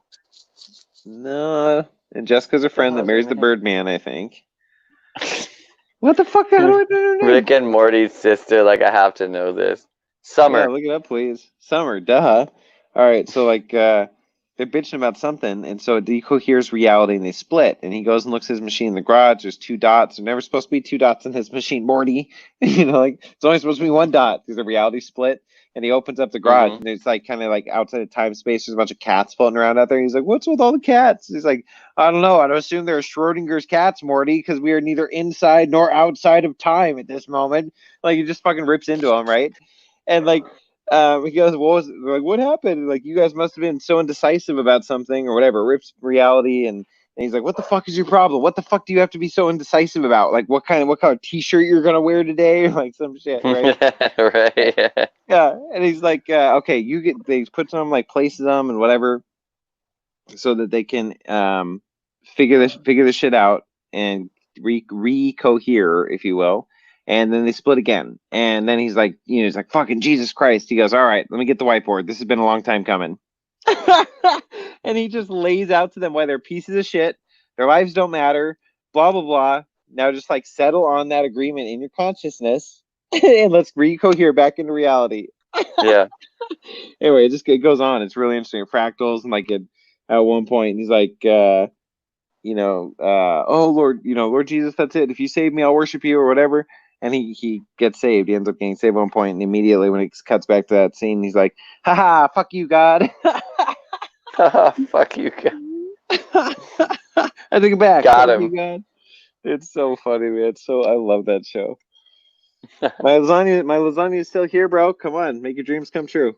I'd like to see you. I wish. Pull that up. Is your mirror? I thought you were sending it here. I didn't know I had to do something. That's probably the problem right here. Ah, see, you got to receive. I'm sending. I'm on my like. But like, like Jen was saying here, like degrees are about to mean nothing, and never once has anyone asked to see my accreditation, and really says same thing too. So many spaces where like you really actually never even get asked to see your degree or qualifications or anything like that. So you can literally just be like, yeah, I totally got that. So I mean, or like in their case, they're literally saying they were just literally never even asked, like for like body working and stuff like that, or these kinds of things. Yeah. Like, I don't know, what accreditation are you really waiting for? Yeah. Yeah, I think the nice thing is like, because I do want to get accredited, if you will, just because I want the training, not the accreditation so much. I just want the actual training, and then I know I'll do my own overlays to it and whatever. Just that's what I do. But the cranial sacral therapy, I think there's like 2 or 3 degrees, but you can do them within like 3-day classes, 3-day weekend or whatever each. I feel like you shouldn't be able to call it a degree if you can do it in 3 days. Well, I don't know if it's a degree. It might be a certification or just what I mean. Like training. But no, yeah, for sure. Same thing with a 6-week Harvard degree. That's bullshit, man. Give me a break. Come on. For sure. But like, it's from Harvard, bro. It's legit. Obviously, there's some kind of training to go through. I'm sure there's gonna be techniques or things or processes, thought processes, or just different understandings that I didn't know, and they're gonna be really helpful, and that's great. And then I can do that when I do that on people, which I do already. It just makes it that much more diversely effective. Add more tools to my tool belt when I do it my way. Mhm. Yeah, that's what I want to say. So it's all about having more tools. Totally. So, well, I mean, and if you find something that resonates perfectly with you and you feel like you have all the bases covered, then you're good. But if you're talking about like working with other people, the more tools that you have, the more beneficial you can be to other people because it's best to work with the thing that they're like interested in. Totally, dude. And that's like, that's the thing. Anywhere I've ever gone, I've been one of the most resourceful people around because I'm really good with my hands. I'm really good at learning shit. I'm really interested in a lot of shit. I've done like a very diverse amount of like projects throughout church communities and church groups, and like just learning sound engineering to an extent, like be able to run the different sound setups and all that shit, to do audio video presentations, to do like skits and plays, to do be able to help set up and like fucking like one of the things like. Okay, so this is just, I guess, the way I've done things in general, with always the balance depending on your schedule and whatever. But as a Mm-hmm. general principle, if I'm at a place, especially it's a place where they have volunteers setting it up and whatever, or taking it down, that if there's unless there's no pressing matter, I'm always like willing to help take things down or just start folding chairs. If they're folding chairs, start help folding chairs and just put shit away. Like finding ways to be beneficial to my community. Like, Sure. yeah, it makes me feel good to help, but it's also just like, fucking, why not, man? I mean, I may just Mm-hmm. unless I'm having a great conversation or something or whatever. I mean, whatever, but as a general truth. And also, if you can show up early or whatever, just like, hey, if they need help. So I feel like those things is like a base level of being. It's like it's been very functional for me as a human, right? That it's like it Mm-hmm. feels good to me. It builds relationship. It builds community, which is what I want and the desire and all that shit. And people genuinely helping each other, literally for no other reason because why not? Mm-hmm. If you want to do it because it makes you feel good, fine, that's great too. Like, but really, it's great. Why not? Well, Yeah. if Anyway, it doesn't make you feel good to help other people, you're probably doing it because you're a caretaker and you feel like you have to, and you should probably not, in my opinion. dude, I'm That's telling just you, my opinion, though. if you feel like you have to take care of someone, that's where resentment comes in. I mean, you got to be Mm-hmm. aware where it shifts between like you're overflowing. I was overflowing the last 4 years with my ex-wife. Like, I was overflowing. I'd gotten to a point that even in that dynamic, things weren't getting better. They were getting worse, obviously, to the point of separation and being where we're at now. And like I said many times before, we're really good friends now, way better than we were Mm-hmm. married. Um, but being able to come over, to be able to give to her every day, like from a place of overflow. I really came home in love with her every day. I really did. I found this place of understanding her and her where she was at and her psyche, and knowing the places where she would let me into her heart and she would let us Mm-hmm. interact in a way that was fun. And like, so I had that overflow. I kept doing what I needed to do. But then there's a place, when you're giving to someone because you feel obligated to, or you feel that if you don't, they're Right. going to be upset with you, or, Mm-hmm. that's where it's like, how does it feel inside of you to be giving? It should always should feel beneficial and good. And if you're doing something to your own detriment, you should be doing it from an internal feeling state of, I am choosing to sacrifice this part of my day when I was going to do this or do this scenario for this own whatever reasoning you have, that it feels good to you, that you can find a way to do it from overflow. But if it feels to me, and like I've seemed to live my life this way for the most part, or being aware of senses where I feel obligated, to different things, that's immediately feels binding. And especially I think being unobligated long enough now, it's interesting when you feel an external obligation. Oh, excuse me. So, you still there on audio, Zach? Yeah, you got to look out for those obligations, man. Like, this The is the whole shoulds. contract thing that we were talking about before with the contract revocation. Like, that's really what defines a contract, right? Is that you have some type of obligations that you Yeah. have to hold to. So it's Yeah. like you want to understand what's going on both sides of that if you have that obligation running. Hmm. Let's see, I'm looking comments. Okay. What's my purpose of getting ordained? Yeah, you can buy a doctor degree for like $40 online in quantum physics. LOL. The Church of True Awesomeness. Their True Awesome Life. The group, yeah. Cool. 234. Good timing. Yeah, you can get that doctorate of metaphysics from someplace for pretty cheap. to a good degree. Yeah. Well, it's like the Jedi thing. I mean, there's obviously my brother who got ordained as a Jedi and like does the weddings and stuff. And like they're, you know, it's like an add-on to the marriage degree for Washington State. And you had to answer basic questions and like understand for certain things. And then maybe filing certain paperwork or something. I don't know. But to the guy that we had on the show the other night, you know, like obviously that's much, much different. Like they're not in the same class at all. But they Right, both yeah. carry like degrees or like ordinations or some shit. Yeah, I don't know what the That's- difference is. I don't really understand. Like, what do you actually? Maybe actually, Jeff, you could answer this in the chat. Like, do you know by law, like, what do you need to have done to become ordained, or what does the organization you're being ordained under? What's its standing need to be? You know, Oh, can I it's just trust. decide that I'm the Church of Expanded Understanding, and I'm an ordained minister, and then I just like go file that, or what? What do I need to do? Right. Okay. So send the link to Zach with the legal process for setting up our own church because we are very interested in being bishops of this expanded again standing broadcast. I just realized True Awesome Life is Jeff, isn't it? Yeah, it is. Oh, right on. That throws me off. The avatar names really throws me off. Like I'm used to like it being an actual the person. Especially if we had Jeff on Jeff on the show. We had Jeff on the show, and like I just don't. I guess his little thumbnail is too small. It's not his name. And anyway, we'll learn it. It's cool. Small Well, it's community. like the thing that I was doing with Professor Key earlier. Like I've called him Professor Key in my head for so long, referencing him on Instagram, that when he came on last night with his name, I just had a hard time filing it somewhere because all of his name files had that on it already. You know what I mean? I was like, William, I think. Yeah. Yikes. Yeah. Yeah. Totally. Dude, that's where like I do different like seasons in my life where I'll carry around a notebook with me and I just write shit down all the time. I have a bunch of little notebooks with all my little alchemical codes I've picked up throughout the years, you know.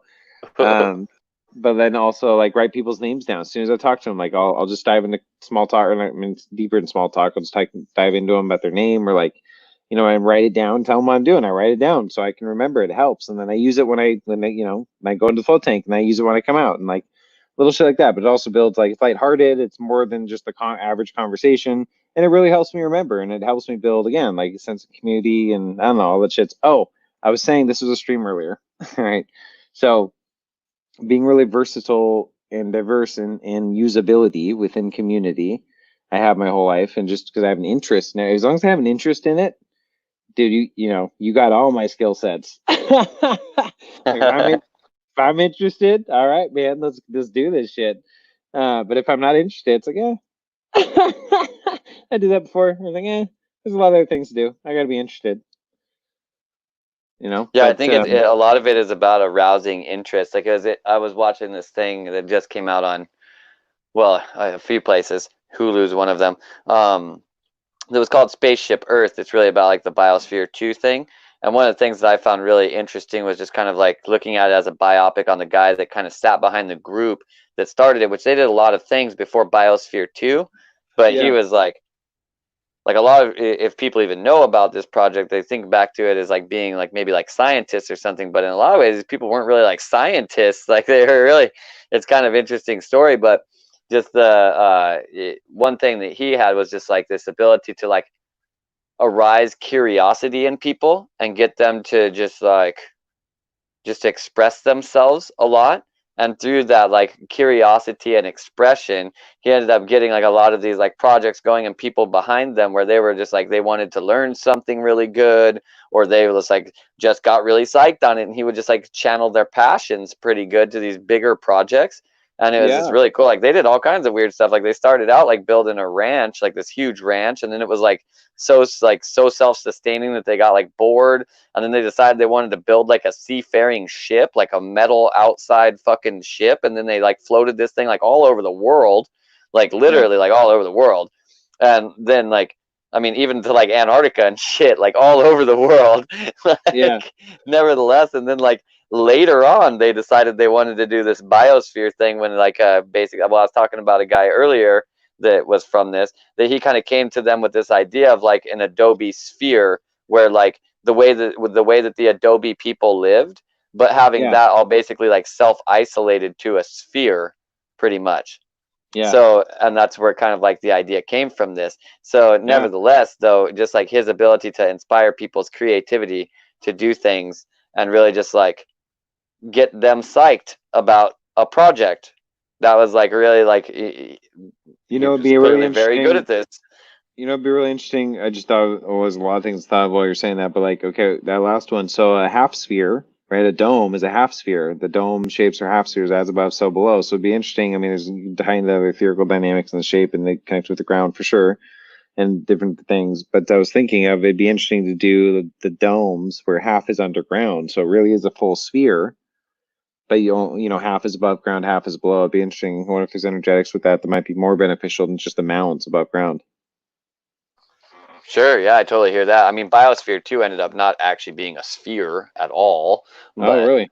nevertheless, yeah, it's a big complex, and I mean, some of the Boo. places where they Lots of square walls. food is like your standard kind of like Quonset hut greenhouse semicircle top.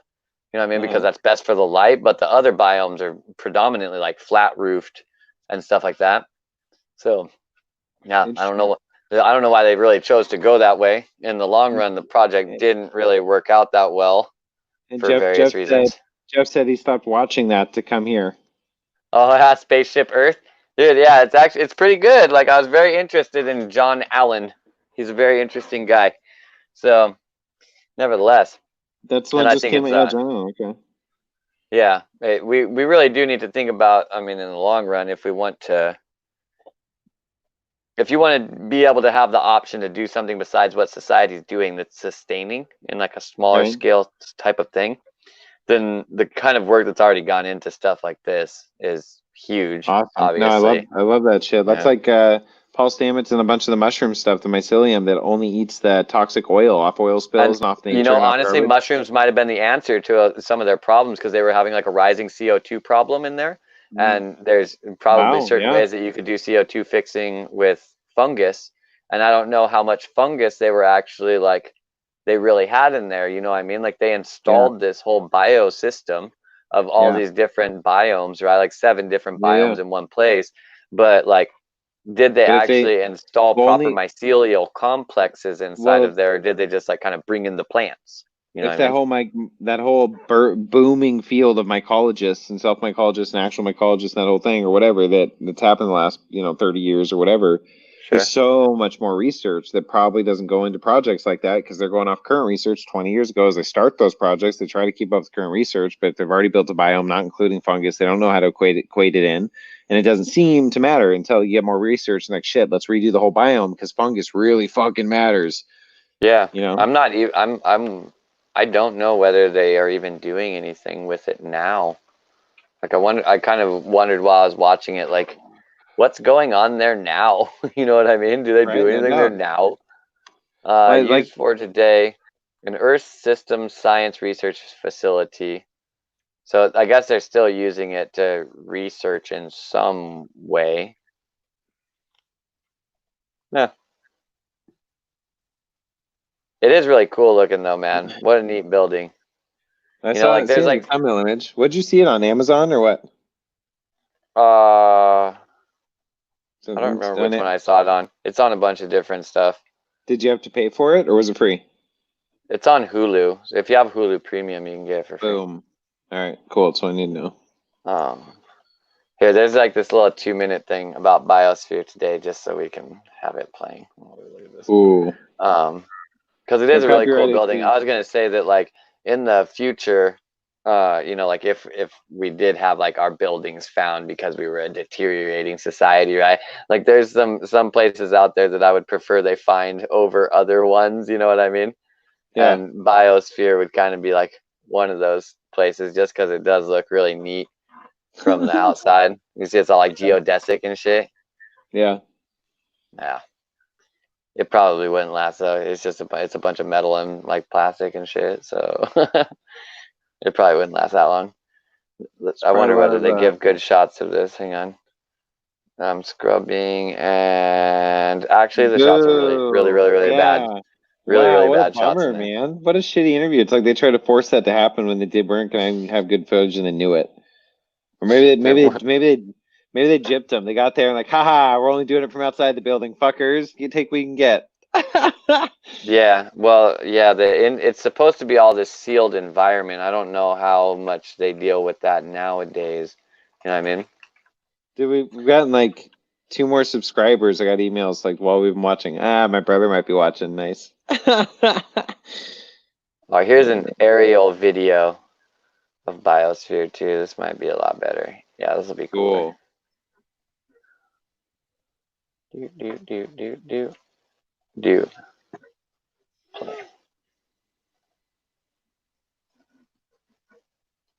I was here when they opened because I lived in Arizona at that point in time. My mom was like these kind of Oh. people basically. So I was Uh-huh. at this place when it opened. That's really why I was like so interested in it because it was like reattaching to a part of my childhood. I was like, now they're talking about spaceship Earth, which is actually a term coined by Buckminster Fuller, which I'm sure you know he ties Oh, into all sure these things do. through the whole vector equilibrium stuff and Yeah. everything like that. So that's the whole reason why this whole thing is a bunch of triangles all over the place, really. So it's so cool looking though. I don't know. Have you seen it reminds me of the have you seen the different Patrick Flanagan and even David Wilcox got some stuff, good video clips on YouTube on the pyramids and the Russian pyramid technology, actually even just PVC fiberglass pyramids they did and the healing cancers and the healing rooms inside of it and all the other shit. Mm-hmm. Have you seen all that? That's inside right there. No, I have not seen it. Oh fuck yeah. Right on. Woo, that's cool. Probably a bunch of granite, a bunch of crystal in it. They have a living coral reef inside of it Cool. in an isolated, it's like a small ocean. It has fish and coral and everything. The Yeah. rainforest and like a jungle biome basically.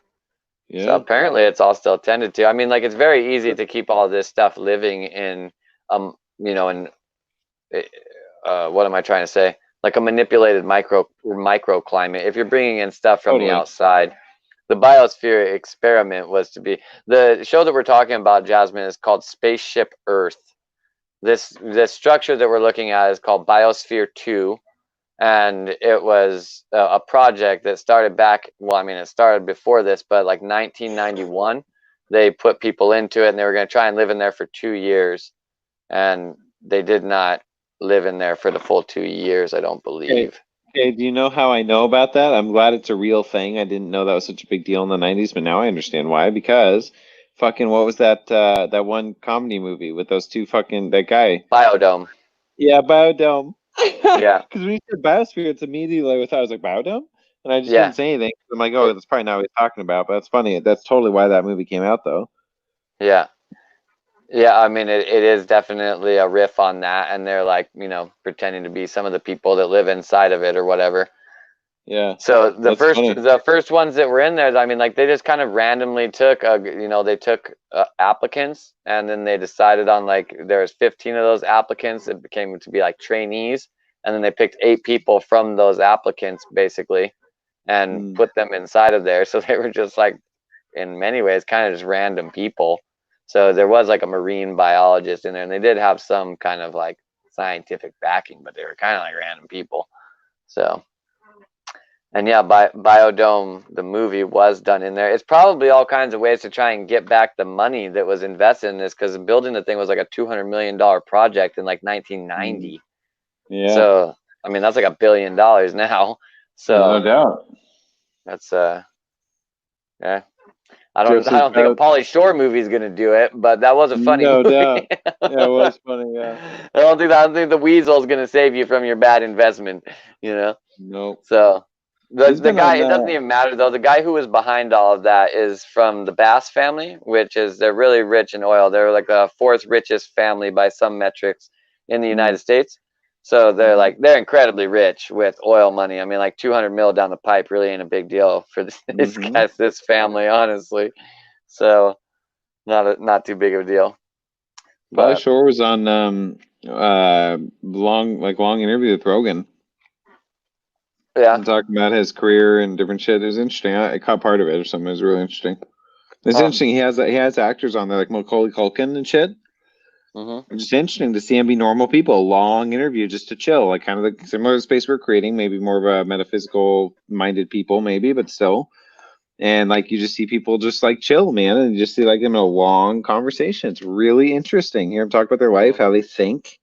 You know, they've been through a lot of shit, whatever that is. Childhood actors and shit, man. Especially if you know they have Sure. culture and all the other side of it, most likely for a lot of them. Like it's very fascinating. Like just psychology of it to watch those interviews. Yeah. Have you watched the Elon Musk one yet?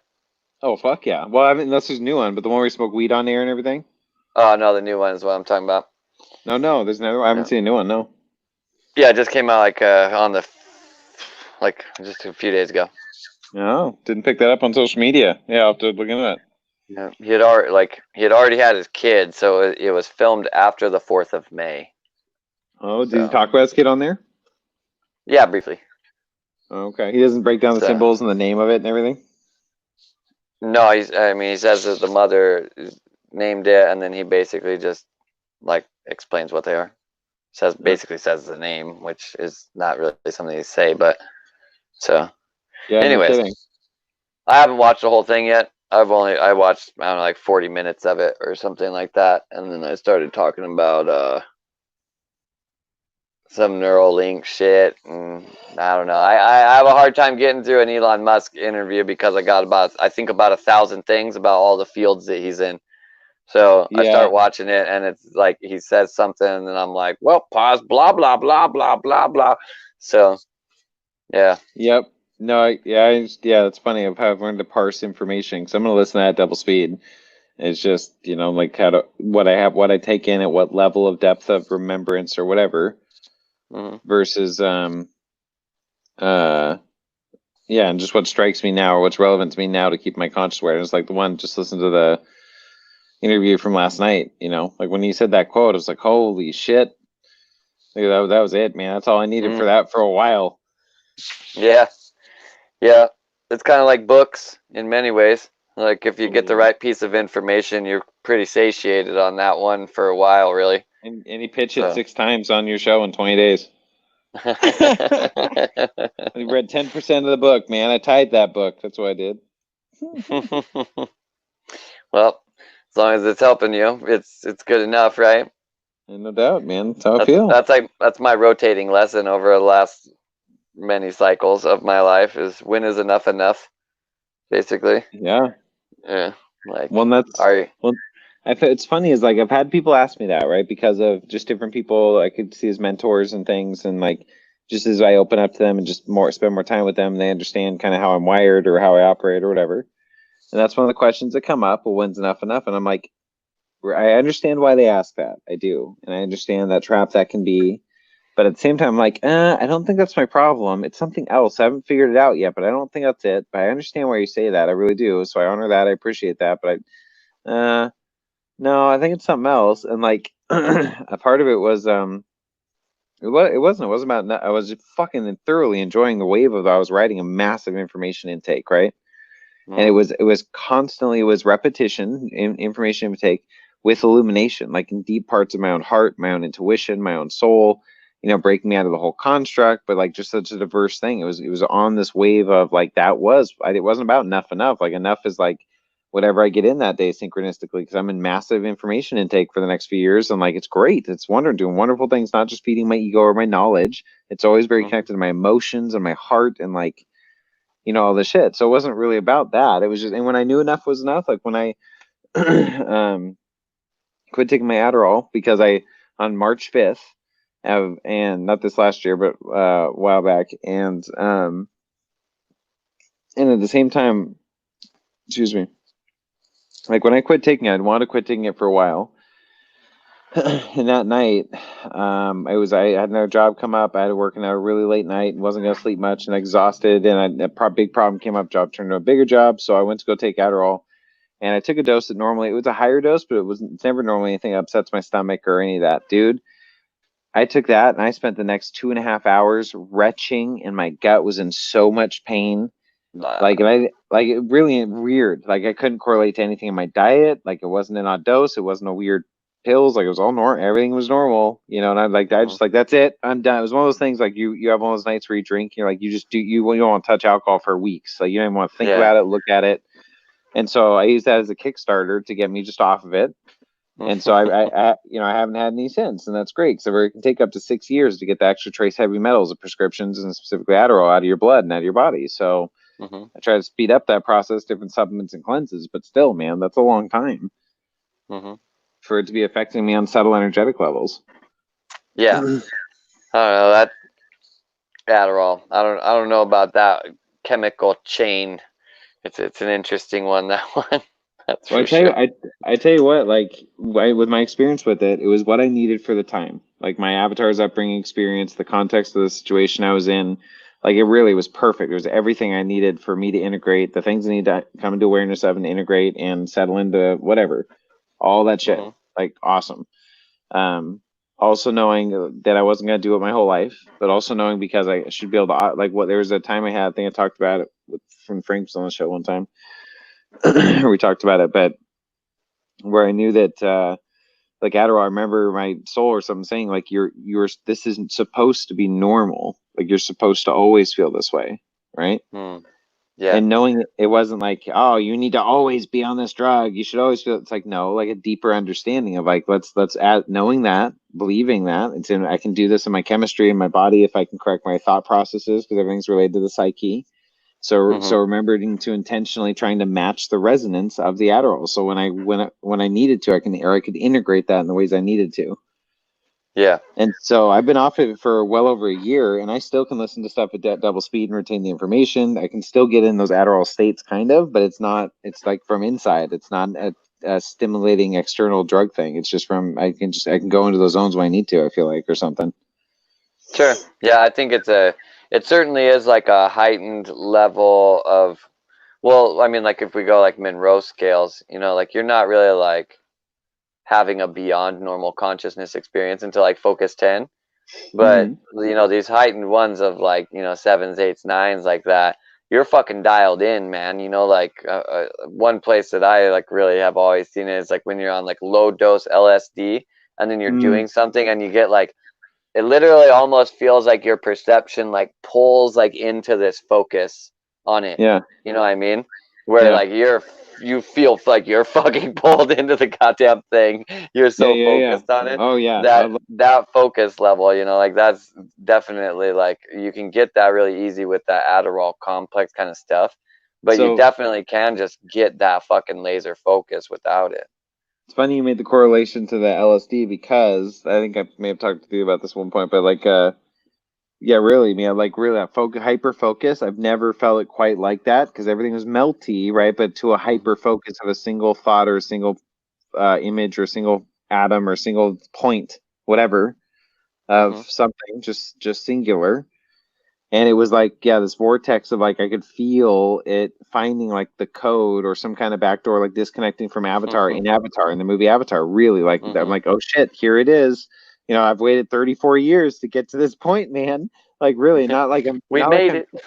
Yeah, well, not like I'm dead and gone, and I'm not being abducted by aliens. This is inside of me. There's a point in here where I can go to another threshold, another higher level of full awareness. Right, like similar to metaphorically in the movie Avatar, him waking up out of the pod from being neurologically like laced into his avatar. So that waking dream, I don't know, whatever, some kind of like jumping the gap because it's not still merged yet or some shit.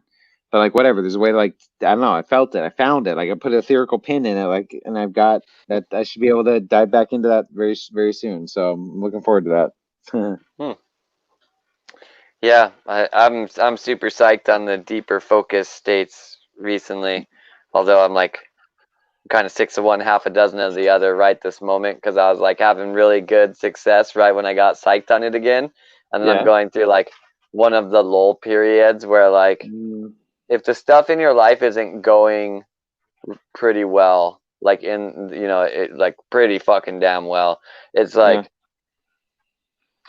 It's hard to like get like that quick sit down and you're getting it already. I guess I don't really know how to explain this because it's all experimental for me really, but nevertheless, like yeah, I just like over the last couple days, or I don't know how many days it's been, like all my meditations really like they feel like it's like a lot of work, and I'm not really getting anywhere. You know what's so funny? That's like, okay, carry this over from the Christian paradigm symbol set shit.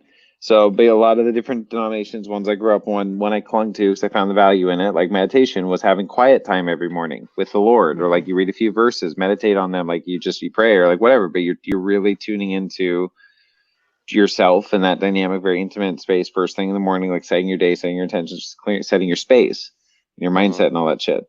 So same thing. Like there's times you go, great. I've been doing my fucking morning quiet times. You know, like they've gone great. They've gone for half an hour. They've gone for an hour and a half, 2 hours. I've been doing it for like 3 weeks in a row. It's like, dude, the last 2 weeks, fucking, it's like dragging my fucking feet through mud if I even get around to doing it at all. It's just like these fucking patterns or neurological patterns, you know. Yeah, a lot of it is expectation thing for me too, because like when it's going good for me, I can get into really deep focus states really fast and have really interesting meditations, like where things are happening and I'm having experiences, and it's like when then like if stuff's not going well in my life, it's dark time, basically, right? Like I sit there with my eyes closed, I'm still capable of basically being like all this, I'm not thinking. Right, like I can put away the thoughts. Yep. And then I'm just chilling, mindless. Yeah, totally. You know what I mean? Yeah. And that's all that's all that happens. Like no matter how long I sit there and just chill, I've tried all kinds of different angles. It's 100% having to do with like what's going on in my life. You know what I mean? Huh. Interesting. So if I'm really like if I wake up for the day very excited for that day, then it's also a good day to meditate. If I do not wake up very excited for the day, it's not actually a good day to meditate for that, right? Like not to get that. Would you say that that's analogous to when entheogens, I don't know what your experiences are, but it's common experiences to be put in the waiting room as opposed to going deeper or broader or further into an experience? You're like in your own waiting room because your own alignment isn't quite lined up right? I haven't really had like the waiting room experiences the same way that other people posit them. Yeah, please tell me, because I really haven't either. So yeah, tell me. Mine have been more like almost like a switching station, especially, where it's kind of more like a center point, whatever, like a jumping off point for a variety of experiences that they just like kind of come back to that one, then you go somewhere else. You know what I mean? So that's why I've called it as a waiting room, because I get like called into an office of experience when it's my time, right? Okay, this will be really interesting. Can you go to just go to the YouTube channel, Expand Understanding, the past videos, like just start at the bottom, like the first few uploaded, and scroll up to find the one that says Metaphors Are Enlightenment, I think. And it's me and Nate talking on there. That'll be cool to listen to. I mean, depends how tired you are. It actually might be like 15 minutes, but well, I can turn it on. I am gonna go really soon because I want to grab some food before they close. Oh yeah, all right. It's getting tight. Okay. Well, yeah. If you want to play it, I can probably let me commentate to my past self while you head out for the night. So I'll do it by myself, super narcissistically. All right. So what was this one called? I think Metaphors Are Enlightenment. Yeah, I see it here. Okay, and then I'll close out the show after I do my commentary on it or whatever. I'm really curious. I'm really curious to see what how my thoughts have changed potentially, or like how I relate to it now. That was back in like July or August or something. It's a lot of shit that's happened in my life since then. A lot of experiences. Yeah, it could be world energy, Jeff, but like I mean, well, I have found in my experience that my experiences are pretty isolated from the experiences that the world writ large are usually having. Although there is definitely there's an energy, like the energy you're talking about, I'm definitely familiar with that happening. And it might be that. I don't know, because I can't make it not happen, so I can't say that I do know what's causing the problem, right? But, it might be that. I don't know. Maybe the veil is thick right now for one reason or another. Why would the veil be thick right now? Okay, that's true. That happens. So it's a thing, I feel like, for sure. Human resonance, that'd be interesting to check. I think it's exceptionally low right now. Pretty low over recent times. So maybe that's part of it, because we're used to, like, really, you saw that chart, man. We've been way above 40 for several years. Like now it goes a year, but I've watched that several years. Like it's uncommon to be back in the 40s. So I've just known that for a long time. It's been spiking all over the place, and over recent history. That's for sure. Yeah, well, you see those bar graphs. I mean, it rides out most of the day, much higher than 40 for most locations, like for several years now. So if it's in the low, Yeah. I which is I look at a completely different thing that I've had my data based off of, which well, it's right, one of the lines on there, yeah, but yeah, yeah, that's why I love yeah. that I mean, chart. It it's rides been out well. pretty calm relatively to recent normal activity over the last couple days. That's for sure. So maybe that's part of it. I mean, just that makes sense. So that in fact our meditations are interconnections with each other. If the actual resonance is lower, and we're getting used to as a people, as a species, vibrating higher in a lot of ways. Yeah, yeah. I'm not sure. I haven't completely in my own mind figured out what I think the correlation between the Schumann resonance and the ability to have a non-ordinary state of consciousness really is. I think Me there is too. one, Yeah. but Right. I haven't Yeah. really We gotta found it figure it yet. out. Yeah. Yeah. I need to, for me to go down the rest of my paths with it, I need basically like a lab, and I do Right. not have that. So, Yeah. I I mean, hear you. I So I have good go over ear headphones now. I could maybe actually get it set up. Maybe. Yeah, that would be cool because that Ooh, would I be could awesome. definitely. Yeah, okay. I'm getting ideas now. I'll build a lab. I haven't done Right. anything in a real lab basically ever in my life. I always built the labs out of Yeah. Yeah. random Yeah. shit.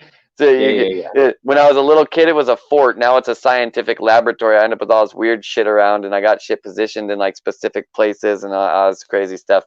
Anyways, I Dude, gotta go get some food. okay. I So love listen in everybody. then.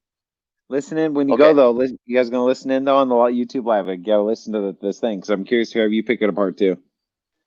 You Yeah, and I'll Jen. probably actually just leave myself in StreamYard and come out of here, and then Yeah, no, but when yeah. you go get food, like on your phones.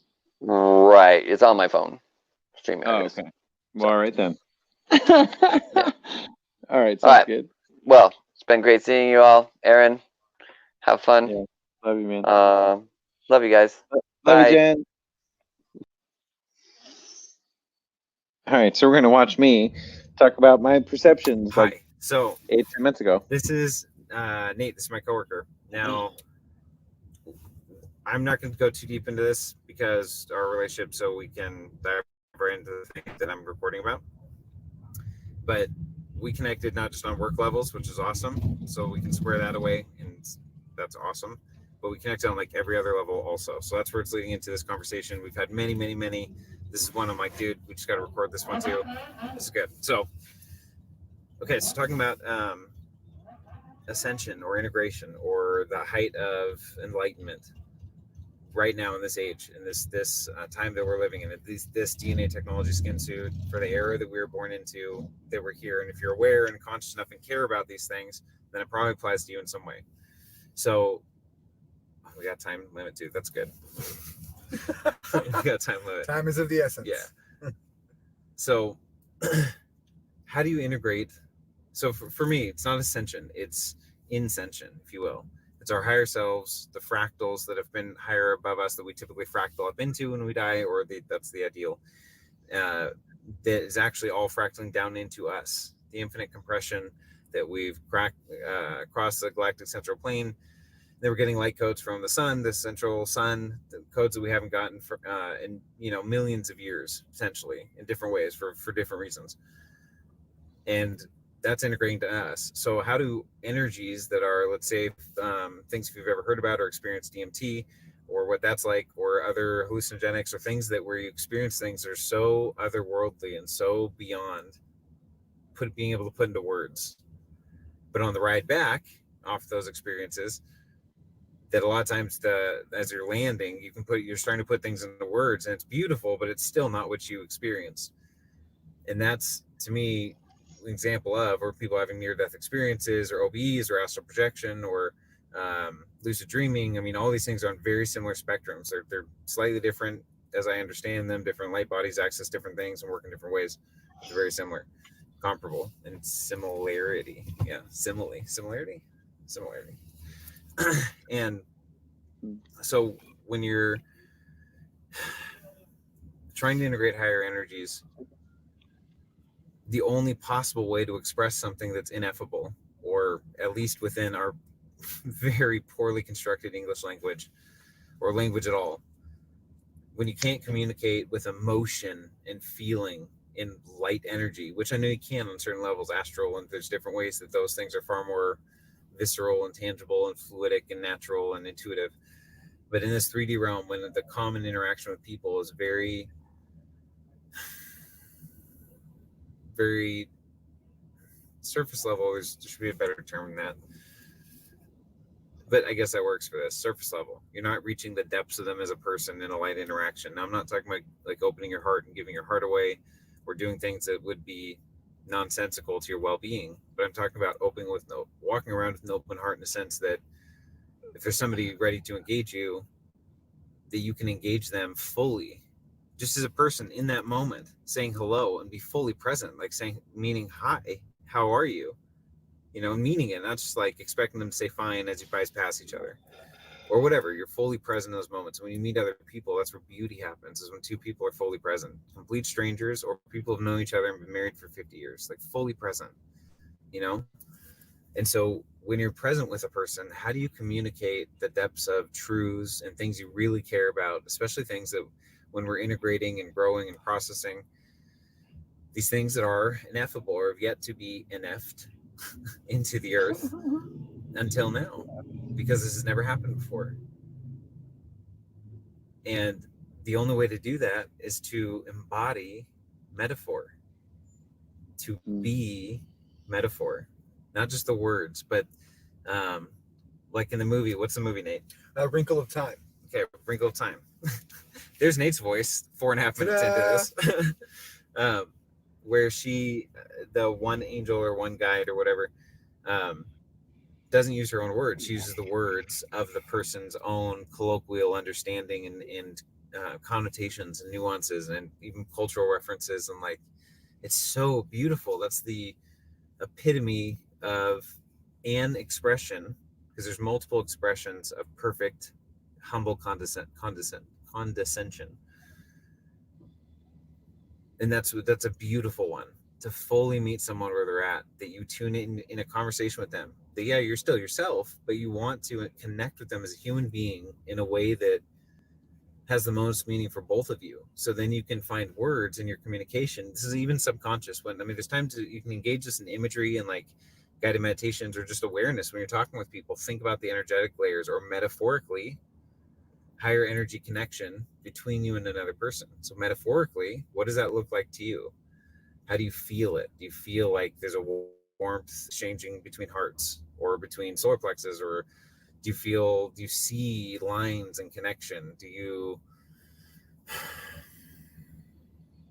think thoughts that you aren't yours, that sound differently in a different thought?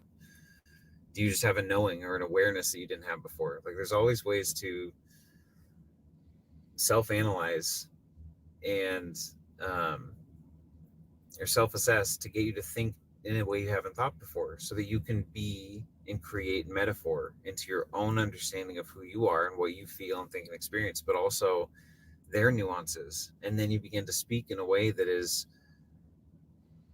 so efficient, in a sense, because you're tuned into each other. So your little nuanced words flow and actually progress conversation. This could be totally platonic. I'm talking about just like a lunch with somebody, or something romantic. Everything in between. I'll leave it there. Metaphor. Wow, as always. Thanks, Aaron. Metaphor, yeah, one of the most important things, because I love that, the topic of this metaphor, and is a lot of it is connecting in a conversation with somebody, and how important it is. One of the most important things to me is a base, a foundation. Just like anything in life, you have that grounded, that base, and by able to expressing your thoughts with somebody through metaphors, it's easier for you to meet them at the same place on that base. When you have that solid base foundation, it helps the conversation, or helps the intimacy of the conversation and the connection of the conversation stronger, and it makes it feel better. And we use metaphors daily, constantly, to simplify things. But if you put it in another turn and use metaphors, not necessarily to simplify or dumb something down, but use metaphors to have somebody meet you on your level, or meet them on their level. And I'm a total talker. I'll talk to anybody. I don't really care. I will find a common ground between them and engage in a conversation. And like Aaron was saying, and like maybe I am always open, like I am open to that. There's times where I've completely closed myself off and you know, I black out in a sense from, you know, people around me. But for the most part, you know, I'm fully engaged in almost anybody. I don't have as much to dump out as Aaron did, because damn, you opened up those dams. Is that good? That was really good, actually, and it kind of left me a little dumbfounded because we were talking about it as we were walking down the street, and he was, you know, breaking it down as he was processing in his head, and it took him a minute to get it to click with me, to catch gears with him. But I saw where he was going. We had that baseline, that foundation, to where I could see where he was going. But once I was able to catch up to speed with him, you know, it enlightened me amazingly. And I already knew that. We already use that so much in our facets in our everyday, that I never was able to like pinpoint and, you know, find that knife's edge of what it actually is. And it's the metaphors and how we use them. You know, a lot of us, you know, we'll use metaphors to explain something that somebody already knows completely, to explain something new. I do that with Aaron all the time. And something that I don't quite grasp, understand, he'll find a way to break it down and explain to me in something that I do completely understand. And then it opens up completely. I'm like, oh, then it literally, the lights turn on and I see perfectly, crystal clear. And, you know, without us using and exercising those metaphors in our daily conversation with people that we literally do want to engage in, it can, you know, we get a lot of those awkward moments. So many people, they go on their first dates and they don't find that baseline that they can have and that common ground. So if you are going out and you're going to engage in new people, try to exercise it and use that. Use those metaphors that you pick up on their nuances of them, what you can read from them just physically or in short, you know, brief conversations. And, you know, it'll open up a whole different, you know, friendship with that person by being able to meet them. As Aaron has said so many times, like meeting them where they're at is so important. And metaphors are a great tool for that. So Nate said some, that's really fascinating. Just put another spin on this. So he said it took him a minute to catch up to what I was saying. So there's truth in that there's not a linear higher level of thought. At every higher level of thought, there's an infinite diversity of thoughts. Infinite. So first of all, it's hard to engage someone's level of thought in a person, like what level they normally think at. And you have to take certain circumstances and situations and see how they respond to perceive the depth, the diversity of their level of thought on that level. Does that make sense? So the complexity of their thoughts and the facets, the different shoes they choose to walk in on that level fills out the depth of them as a being. So it's not just having achieved the highest level, whatever that is, because you can laser point up to the stars and be there, you know, way faster than you ever could travel. Well, modern day spacecraft, whatever, speed of light, right? But it's just that tiny beam of light. In this analogy, let's go for quantity matters here, because I know you can condense in algorithms, and you can, in a photon of light can hold the infinite energy of the universe. So, you know, not that shit right now. Throw that aside. Simpler metaphor: beam of light, tiny little trail of light, as opposed to your whole body ascending, learning to fly and go to the stars, right? So would you rather send a message on Morse code and think you've achieved enlightenment, or like because you have some little truth It's a great metaphor that like touches the stars? And it does. It's not to mock that, but that's only Morse code or whatever, you know. What about your being actually visits those places in meditation and stillness and inside yourself, because they're also inside of you and you are inside of them. There's a resonance there. So if you can find that resonance in you, you don't have to physically go with your body. Eventually, when we understand and integrate quantum bilocation through visual teleportation and imagery and understanding that you are everywhere at once, we're all interconnected through the singularity at every atom, the center of every atom of our body.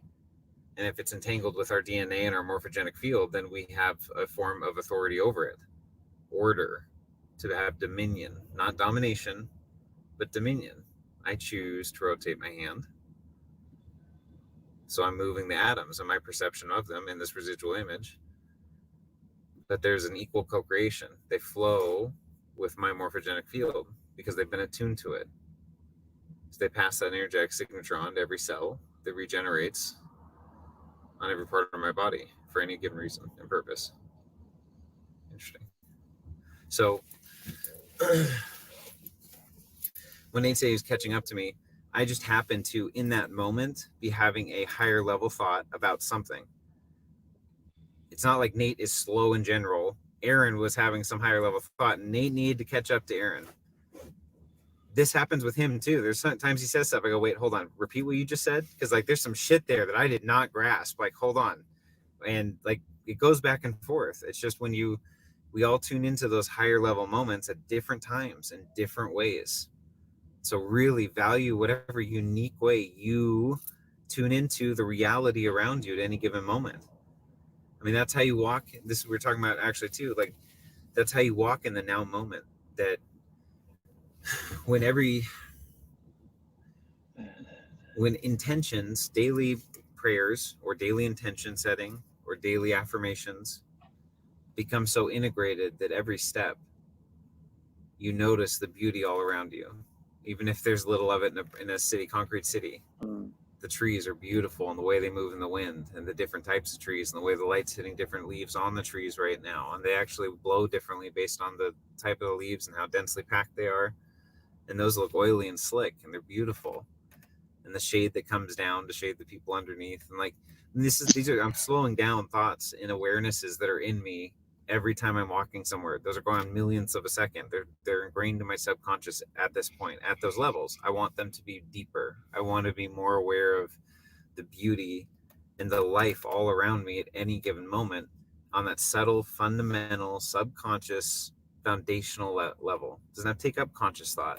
But the moment you turn into a thing, a tree, a person, a breath, closing your eyes just to breathe, that can be an eternity, and it's beautiful when you fully are present in that breath.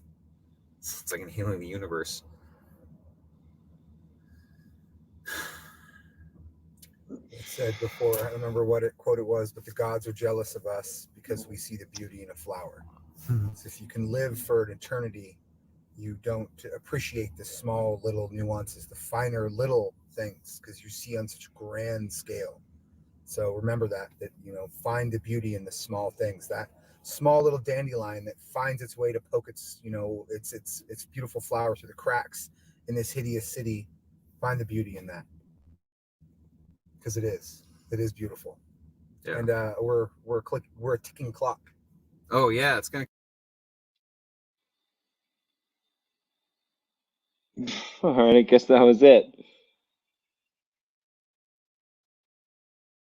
Yep, maybe it got cut. I don't know, but that was close. Okay, so is my mouth off on this? Because to me it is on my screen. There might be issues with my computer. Oh, I just realized. Let me turn up the performance settings. Oh shit, they're all the way up. Okay, I'll just roll with it for now. Actually, I'm going to do this real quick. Okay, I think it's better. Okay, so let me just say, let me start with, Zach's on there. Fell in love with found the earth by staring at a blade of grass in the moonlight. Oh, yeah, beautiful. Fuck yeah. So I agree on the little things. All right, thanks for your input. Appreciate it. Okay, honestly, listening back, and then also, Will, thank you. It's a beautiful articulation, great metaphor, and like, okay, so I changed like a lot, right? I'm used to changing very, very quickly, like every 2 weeks being a different person for years, but like the same person. It's my own life. It's my own story. It's still me. It's just more me, more free, more integrated, more present, more authentic. I don't know, all that shit. Right, whatever. Anyway, that it's interesting to look back at different videos I've done, even like when I did November, and like, I see the beauty in them in certain ways, but I also see the versions of me that have certain like idiosyncrasies or like just over zealousness that's not necessarily beneficial to the conversation or certain things, but whatever, it's me, it's part of me growing and whatever. So I find it interesting. That one specifically. One, isn't Nate fucking wonderful? Yeah, okay, I've been trying to poke him. If you guys know him Facebook, or if you don't know, like, go find him, right? David Nathan Ellingbo. He's got a black and white picture of himself right now. And he's a stud, man. He's solid. But I've been telling him, like, to go on smoke breaks at night, because he's home with his girl, and like, chilling. I get that. But, he takes a dog for walks at night or whatever. Or takes a dog out. I'm like, dude, on a smoke break, call in. then we'll have a call-in segment where we just kind of, Nate calls in every so often. You heard him. He can just rattle on about shit, you know, just like Zach and I can. These guys own beautiful life experiences and perspectives, man. Riding around with him all last year was fucking awesome. Like one of the best times of my life. I was so grateful to be able to do that, and every time I get to with him. So anyway, think to badger him about that. I think that's a good idea to badger him about that because he's resisting coming on for whatever reason. I don't know. He hasn't done video with me in a long time. We haven't chatted like that, like a lot very often. I don't know. Get him on here. I'm going to send it to him, tell him he was on video on this with the timestamp. So, okay, anyhow. All right, let's see what else is in here. I never like to hold on to any one idea, concept, or perspective for too long. Yeah, totally. Because there's certain things in there, like, I'm like, you know, I can see how I was presenting. I'm like, I don't really see it that way as strongly. But like, yeah, it's effective. You know, I like listening. But actually, a lot of that shit, I'm like, fuck, man, that was fucking good shit. Like, that was a great expression for how I was at that time. And like, still there's layers in there. I'm like, fuck. And if there's layers and shit, I'm like, I knew that was good shit at the time. If I'm looking now at any point in the future and like there's layers, I'm like, all right, well done, Aaron. You were very present in that moment, able to just articulate, and you happen to push record on YouTube. And like, I'm really grateful I did that. How fucking cool is that to have been part of my avatar life history? I think that's pretty fucking cool. And I'm not psychoanalyzing myself or reflecting on myself on a fucking video on a YouTube channel. The same YouTube channel. All right. Does anyone have things they'd like to add or come into the chat? I'll stay up a little bit if someone wants to actually come into the video and chat about something, or maybe it's an interesting topic. Otherwise, Zach can maybe start tomorrow off and we can talk. You can talk a little more about if you have thoughts on that video or expanding on those or whatever. Or whatever. I'm just glad I saw it. You know, if we don't talk about it again, that's fine. I'm really glad I saw that. There's so many layers, man, to that then and now, you know, the correlations and connections. So cool shit, guys. Say there's truth in everything, but nothing is completely true. Yeah, I think you've said that before, Willow, and yeah, totally. And it's like, how can you ever know it's completely true? It's contextual. Some things are completely true within this context, sure. Like, really, you know, they're true. You know, like, come on, man. There's red lights and there green lights and yellow lights. Not often I see a fucking violet, purple light, you know, out of nowhere, you know, maybe you know, having some weird experience, visual or visceral or etherical experience. But like in general, there's pretty shared reality, agreement realities that are ever present. Do you guys pick that up? To me, the way the sound cancels when this collects is fucking loud. It doesn't really catch it very well. So I don't know if that comes through on the mic. There you go. Let's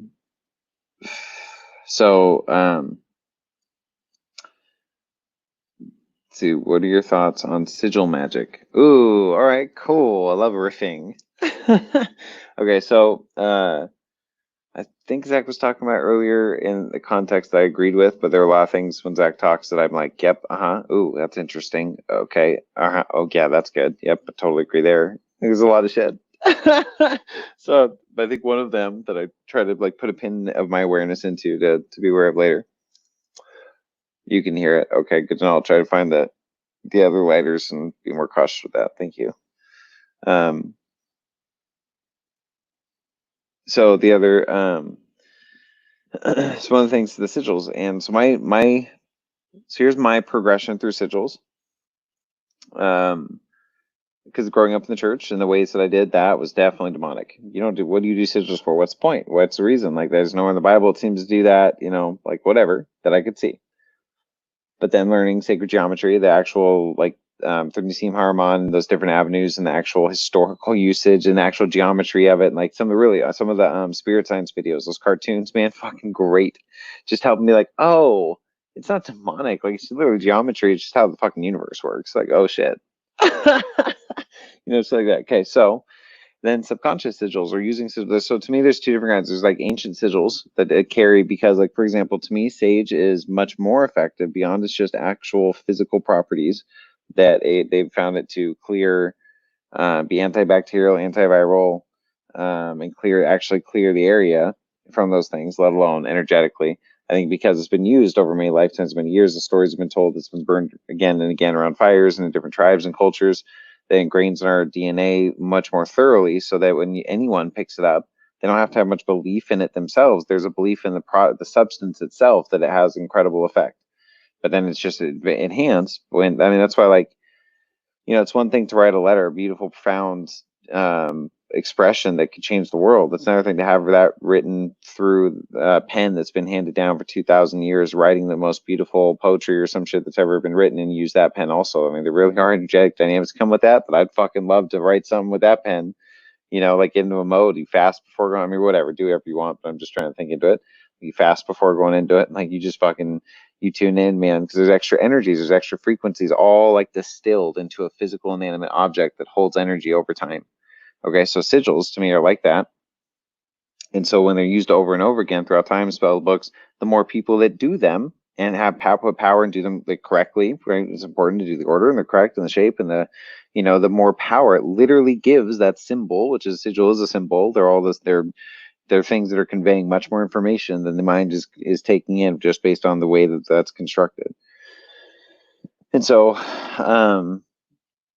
so with that, I mean, it just comes down like what sigils use and whatever. It's you tuning into it and making sure you understand. Like Zach talks about the etymology, maybe instead of just trying symbols randomly, you kind of got to know what that energy is attached to. You know, you may not maybe tune into something you don't want to tune into, but if you know your own sovereignty and whatever, you have your own boundaries and you know, rituals and you know things that you do to shield yourself. And there's plenty of ways you can study sigils and the energy that comes from them without them infecting your environment in a negative way. But you just kind of got to know what you're doing and play with it. I mean, it's your own intuitiveness and being aware of your environment and your space. If something's there after you played with it that you snuck in, like, you know, it's always good when you're messing with shit that you're not sure about. To like go back a couple of days later or next few days, like keep an awareness, run some extra programs to keep tuning in and see and look at other layers and like, you know, see if something slipped in. It's smart.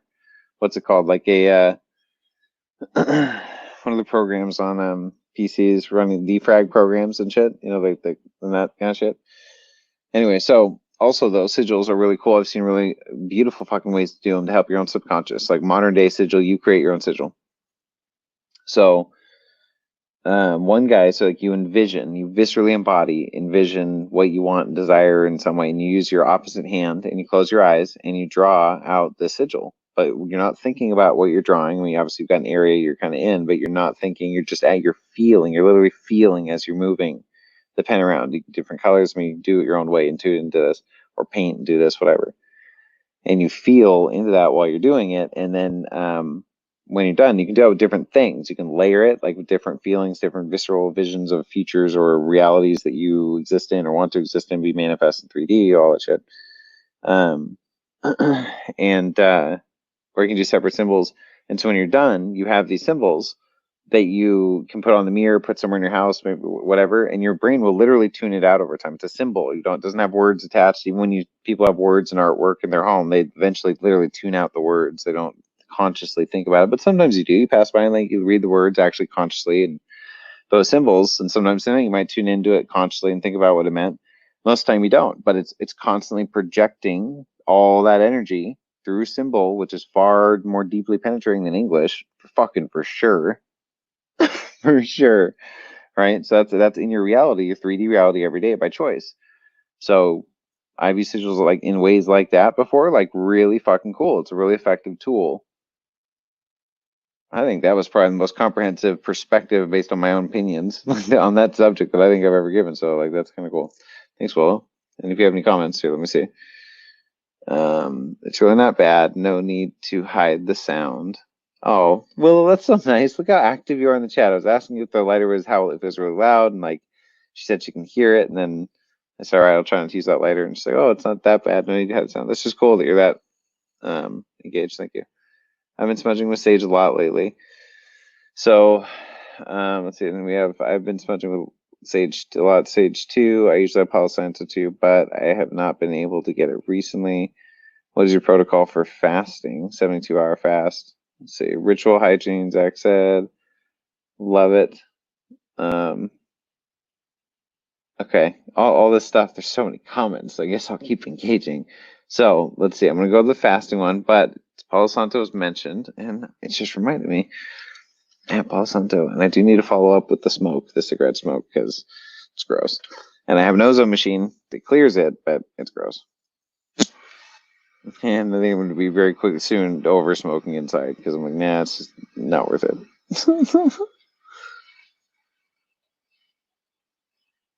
It's Palo Santo. For some reason, I'm like, is fire, like lighting fire on YouTube, is that a thing that we get in trouble for? But I don't know.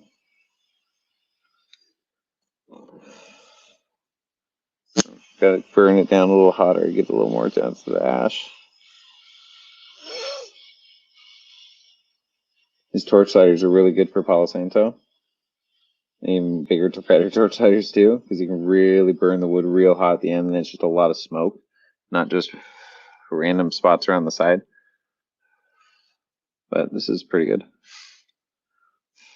in my experience. Smudge the audience. Dude, I am sweating hard. It has not been this hot in Seattle in a while. It's not comfortable. This long hair. Maybe I should put my hair up. I don't have a hair, man. Alright. Oh, love Palo Santo.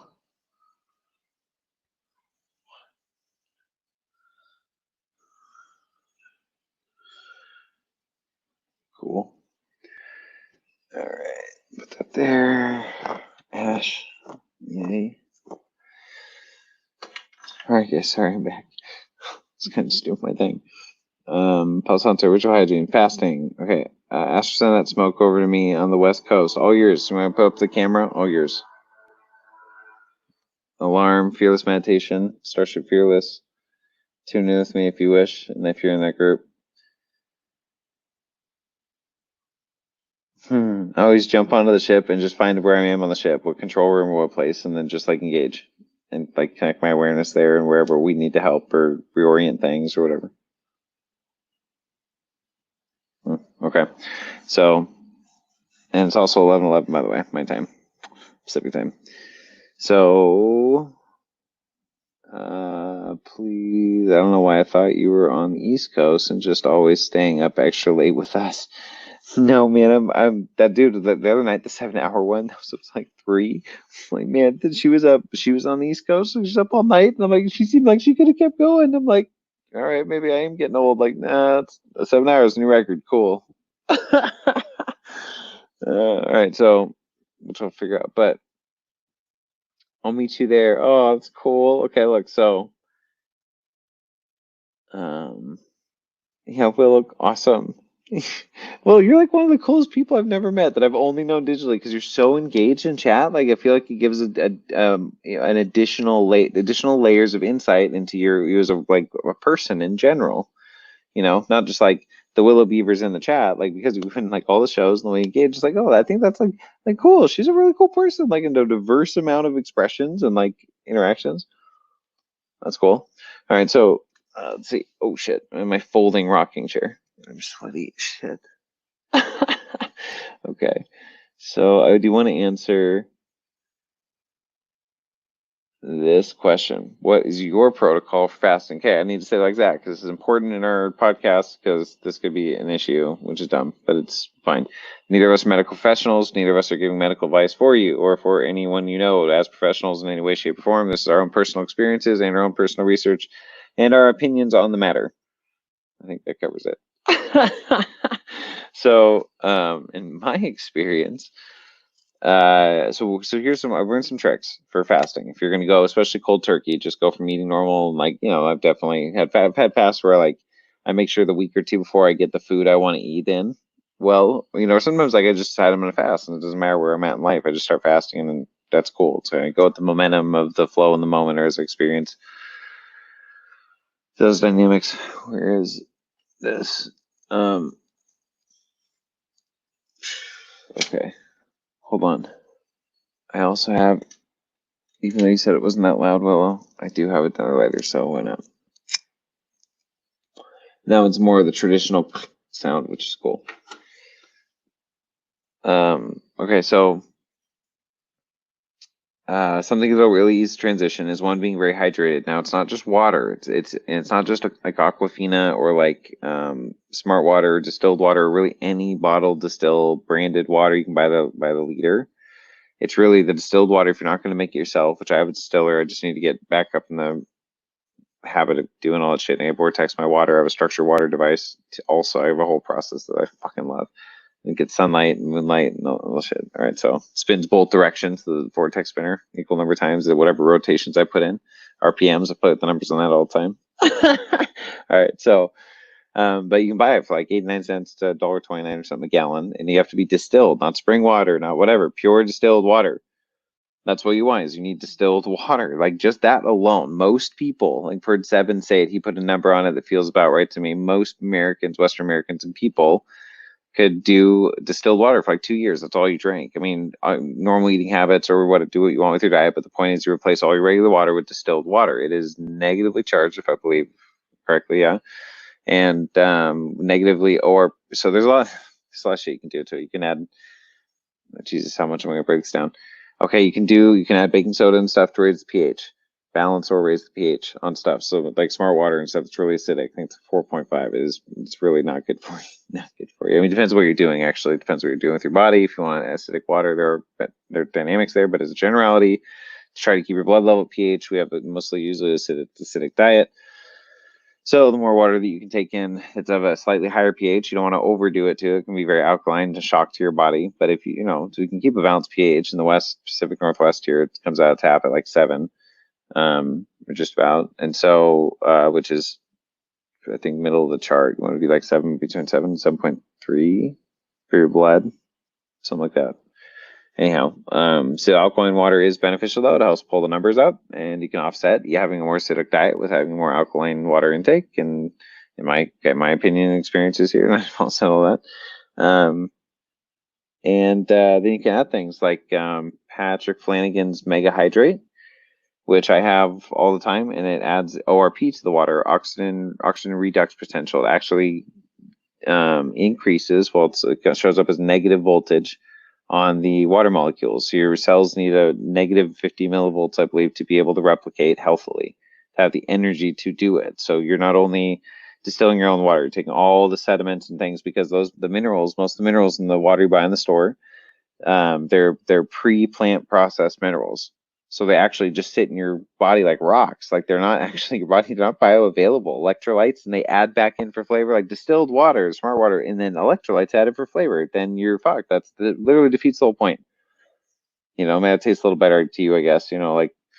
So when you have ionic minerals though, which you can just buy on Amazon, $15-20 for a bottle, to last quite a while. You put in by amount of drops. Like they're actually add minerals, so you can create an electric charge through the water, but they're bioavailable for your body. So you can add ionic minerals to your distilled water. So you don't have to just have it distilled, but the negative charge of distilled water, especially increasing the ORP and any other process you do, will be able to allow your body to be that much more bioavailable and have that much more electrical charge potential that allows you all your other energetic, intuitive dynamics also. That's why really hydration is super important. And I didn't grow up that way in a lot of ways, so I still have bad habits. I'm drinking more like coconut water and shit. Like Aaron, get your machine together and drink more of your own water, dummy. You gotta make that a priority. Because especially all the stuff I'm saying. So like, look, we're all growing, we're all learning, we go through phases of life. So the knowledge helps other people too. They learn, take something I said in that really, helped you in some little way, or to think your own way, or do something else your own way, or whatever. So protocol for fasting 72 hours. I'm assuming it's water fast. So you can do all those things. Ionic minerals, get your own distilled water. Just doing that alone, putting your intention in, set aside a gallon of water a day. That is ideal, really, especially on a fast, a gallon of water. Do enemas. You can do water enemas. If you want to make it a pure water fast, distilled water, add ionic minerals, add crystals to your water, add essential oils. I mean, do it intuitively. Look up, do your research, see if there's contraindications or whatever. A lot of that's parasite cleansing shit. A lot of that, but again, your colon hydrates 20 times easier than taking it orally. They would need 40 regular water colon flushes, we talked about earlier, to even get your bowels back to normal size for the average person. And most of us have like 5 to 20 pounds of mucoid plaque, old mucosa lining from childhood and traumas and things that put us in sugars, especially in the West, that stop our digestion, and it seals up. So not only are we not getting nutrients, it has effects, I know, for me on my dreaming worlds that I still haven't figured out. My night terrors, different aspects. A lot of it's going, and has been going for a while. I've been doing some work with Angela and different people with that. So water is huge, Ionic minerals makes it more bioavailable. Mega hydrate, patriquinamine. I'm not really going to be able to put a link in that tonight. Zach's going to be on that later some other time. You could do colloids, colloidal silver, a bunch of other colloids from Secret Energy. We'll have another link for that coming up soon. We can buy, I do lots of different colloids for different reasons. I have my bong has a bunch of different colloids, anionic and monatomics. So singular atom distillates, all that's from Secret Energy also. There's other companies that do it, but they do that also and do a very good job. And then also know the hunger. Now, if you do that right, you can avoid a lot of the sugar crashes, the headaches, the stuff that can come with just stopping eating carbs, eating food, and just going to water. Like if you haven't done that before and you don't know psychically what to prepare for, what you're going to feel in your body, it can be more intense than it will be once you've done it a few times. Because then you just become aware of what you're about to experience, and knowing that if you transition your diet in a certain way or slowly transition over a week or two or however you want to do it, down to a soup or one meal a day or whatever, and then down to nothing, then down to soups, and then down to nothing or whatever you want to do it. But know that you may experience and likely will experience stomach pains. Now, to me, that's not, it's a habit your body's in. My understanding of this, all this is the parasites, this is your microbiome expecting food at certain times. So it's pre-releasing digestive chemicals.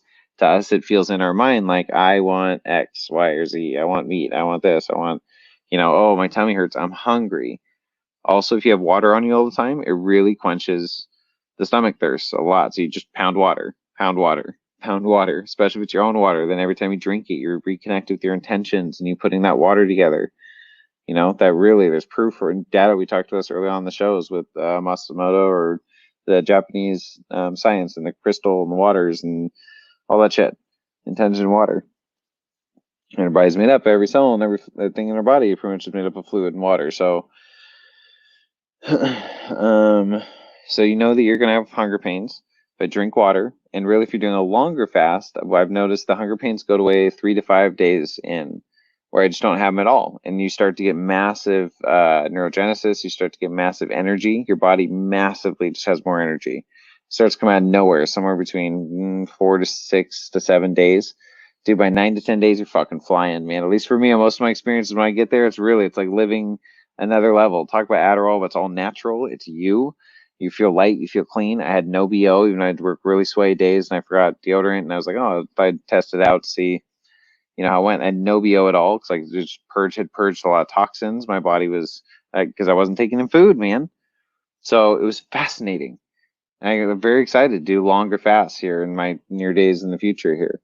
And it's cool because now at this point, we'll be doing them on air. Like, hey, oh, by the way, yeah, it's 5 days in the fast. And it'll be interesting to see the conversations that I have over that time too, because it really changes, your state. So it's massively healing for your biome. It's massively healing for your neurology. It's massively healing like just about every level. They've done it in every tribe and culture for thousands of years. Regular fasting, 3-day fast, regular, maybe once a month. Sometimes they fast once a week, and even the Hebrew cultures, they do it for more like religious reasons. A lot of it's dietary. It is really healing. You will live much longer. It's very, very true. It's been very, very proven. Documentary on Amazon, or used to be, science of fasting, beautiful shit.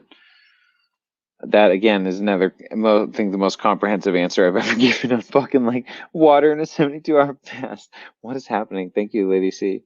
All right. So let's see. I'll smudge it too. Astro sent a smoke over to me on the West Coast. Yeah. Please don't. I thought you were on the East Coast. 11:11. Whoa. Bunch of comments. Okay. I'll meet there. We went through those. Okay. I agree. Aaron Willow's always on top of the combo with great insight. It's true. Willow says, I love you all so much. I'm happy to engage with all of you. I hope I have the chance to meet you in person one day. Yeah. Well, where do you, we got to figure it out. So I'll put that in the vortex. I don't know if you want to say where you're at or what state or whatever, or city, because then I'll think I do a lot of traveling. So it'd be cool to have, know where enough people are in an area. We could do a meetup for the show and we could all be on the show together. We could all meet up and I don't know, if you're somebody's place or hang out and be on the show together, pop in and out the other night, the fire at the Carlsons. Do some cool shit. So cool. Yeah. All right. So see, normally when I fast 72 hours or less and I make sure I'm hydrated and have good nutrition stores before starting, and then just consume herbal teas, water, and pink Himalayan salt while fasting. Totally. Yeah, so there's a lot of ways to do it. It's a great way to do it. I was thinking about that as I started to read it too. Herbal teas, peppermint stuff really can settle the stomach. That works for mushrooms too. If you're doing mushroom tea, peppermint's a great one to add with the mushrooms, or mushroom tea usually isn't too bad on the stomach. But if after you've had mushrooms or different things, sometimes, peppermint in general, a little bit of peppermint essential oil goes a long way. And some hot tea, apple cider vinegar, cures a lot of things, man. Honey. All right. So, loving the podcast tonight. Going to have to listen to it again. Oh, cool. Some powerful information right here. Oh, right on. I'm in Ottawa, Canada. Okay. Is Ottawa? All right, let me look at my phone. I don't know.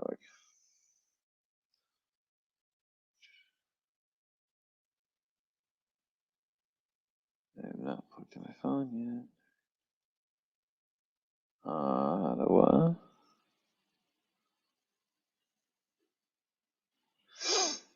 Canada, eh? Why do I have to keep telling Google I'm not a robot? I'm a little annoyed because I use my hotspot so much.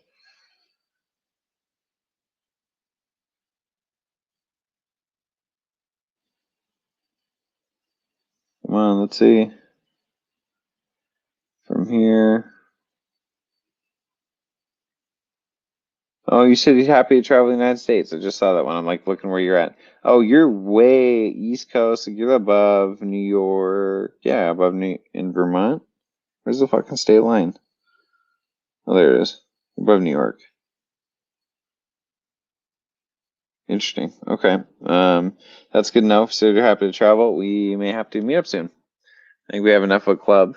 And if people want to come out, I guess we'll have to see what we can do besides, if people are going to actually come out, fly out, drive out, to have something going on besides hanging out, but at the same time not have some big structure. And part of it really is just the magic that happens.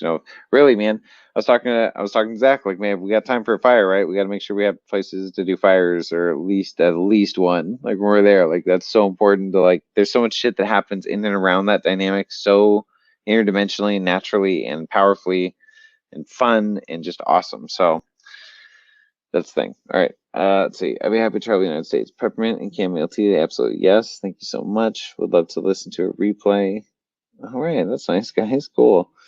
I've chatted about having a gathering with Jacob and Jasmine later this year in Washington.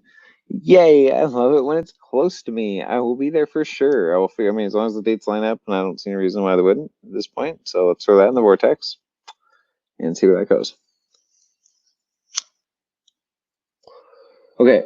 Let's see, the fire. I haven't had a fire in years. I'm yearning for one. Okay, so if you were talking with Jacob, I don't know where Jasmine lives. Is Jasmine still in the chat? And if so, where do you live, Jasmine? But I know Jacob. If it's Jacob in the chat, Jacob, I was just having a fire at his place the other night. So that would be a great place to do it, potentially. And I think they have some extra space too, at the very least, and it's getting in the summer now. So like camping and stuff, definitely have a place for tents, and they have all that equipment, I think. But they also think they have some extra room and stuff too, I think. Anyway, so just thank you, Karen. You're welcome, Charlotte. She's in Texas. Cool. You guys would fly out for that? Cool. We'd have to make like a excuse me, we'd have to make like a weekend out of it. Maybe we can do ceremony too if you guys are interested. Huh. Some different plant medicines or different, I don't know, we'd have to talk about it and feel into it. Oh man. Huh. Yeah, we'll see how that develops. Okay. Okay, so I think we're gonna call it night, guys. This has been your Quantum Mind Fireside Chats, after hours, semi-after hours, reflecting. Oh, Will, you're super interested. That's awesome. I feel like you're the person who's like, yeah, let's actually do it, and I'll just talk about it. And like, you're just like, hey, we gotta talk to Jacob. Here's the dates we're thinking about doing. I'm like, fuck yeah, let's do it. Really, man, that's how I live my life. Meeting cool people, and like, we just fucking roll, man. Let's do it. Let's get around a fire and get to know each other, because it's just so cool, just being able to be, man.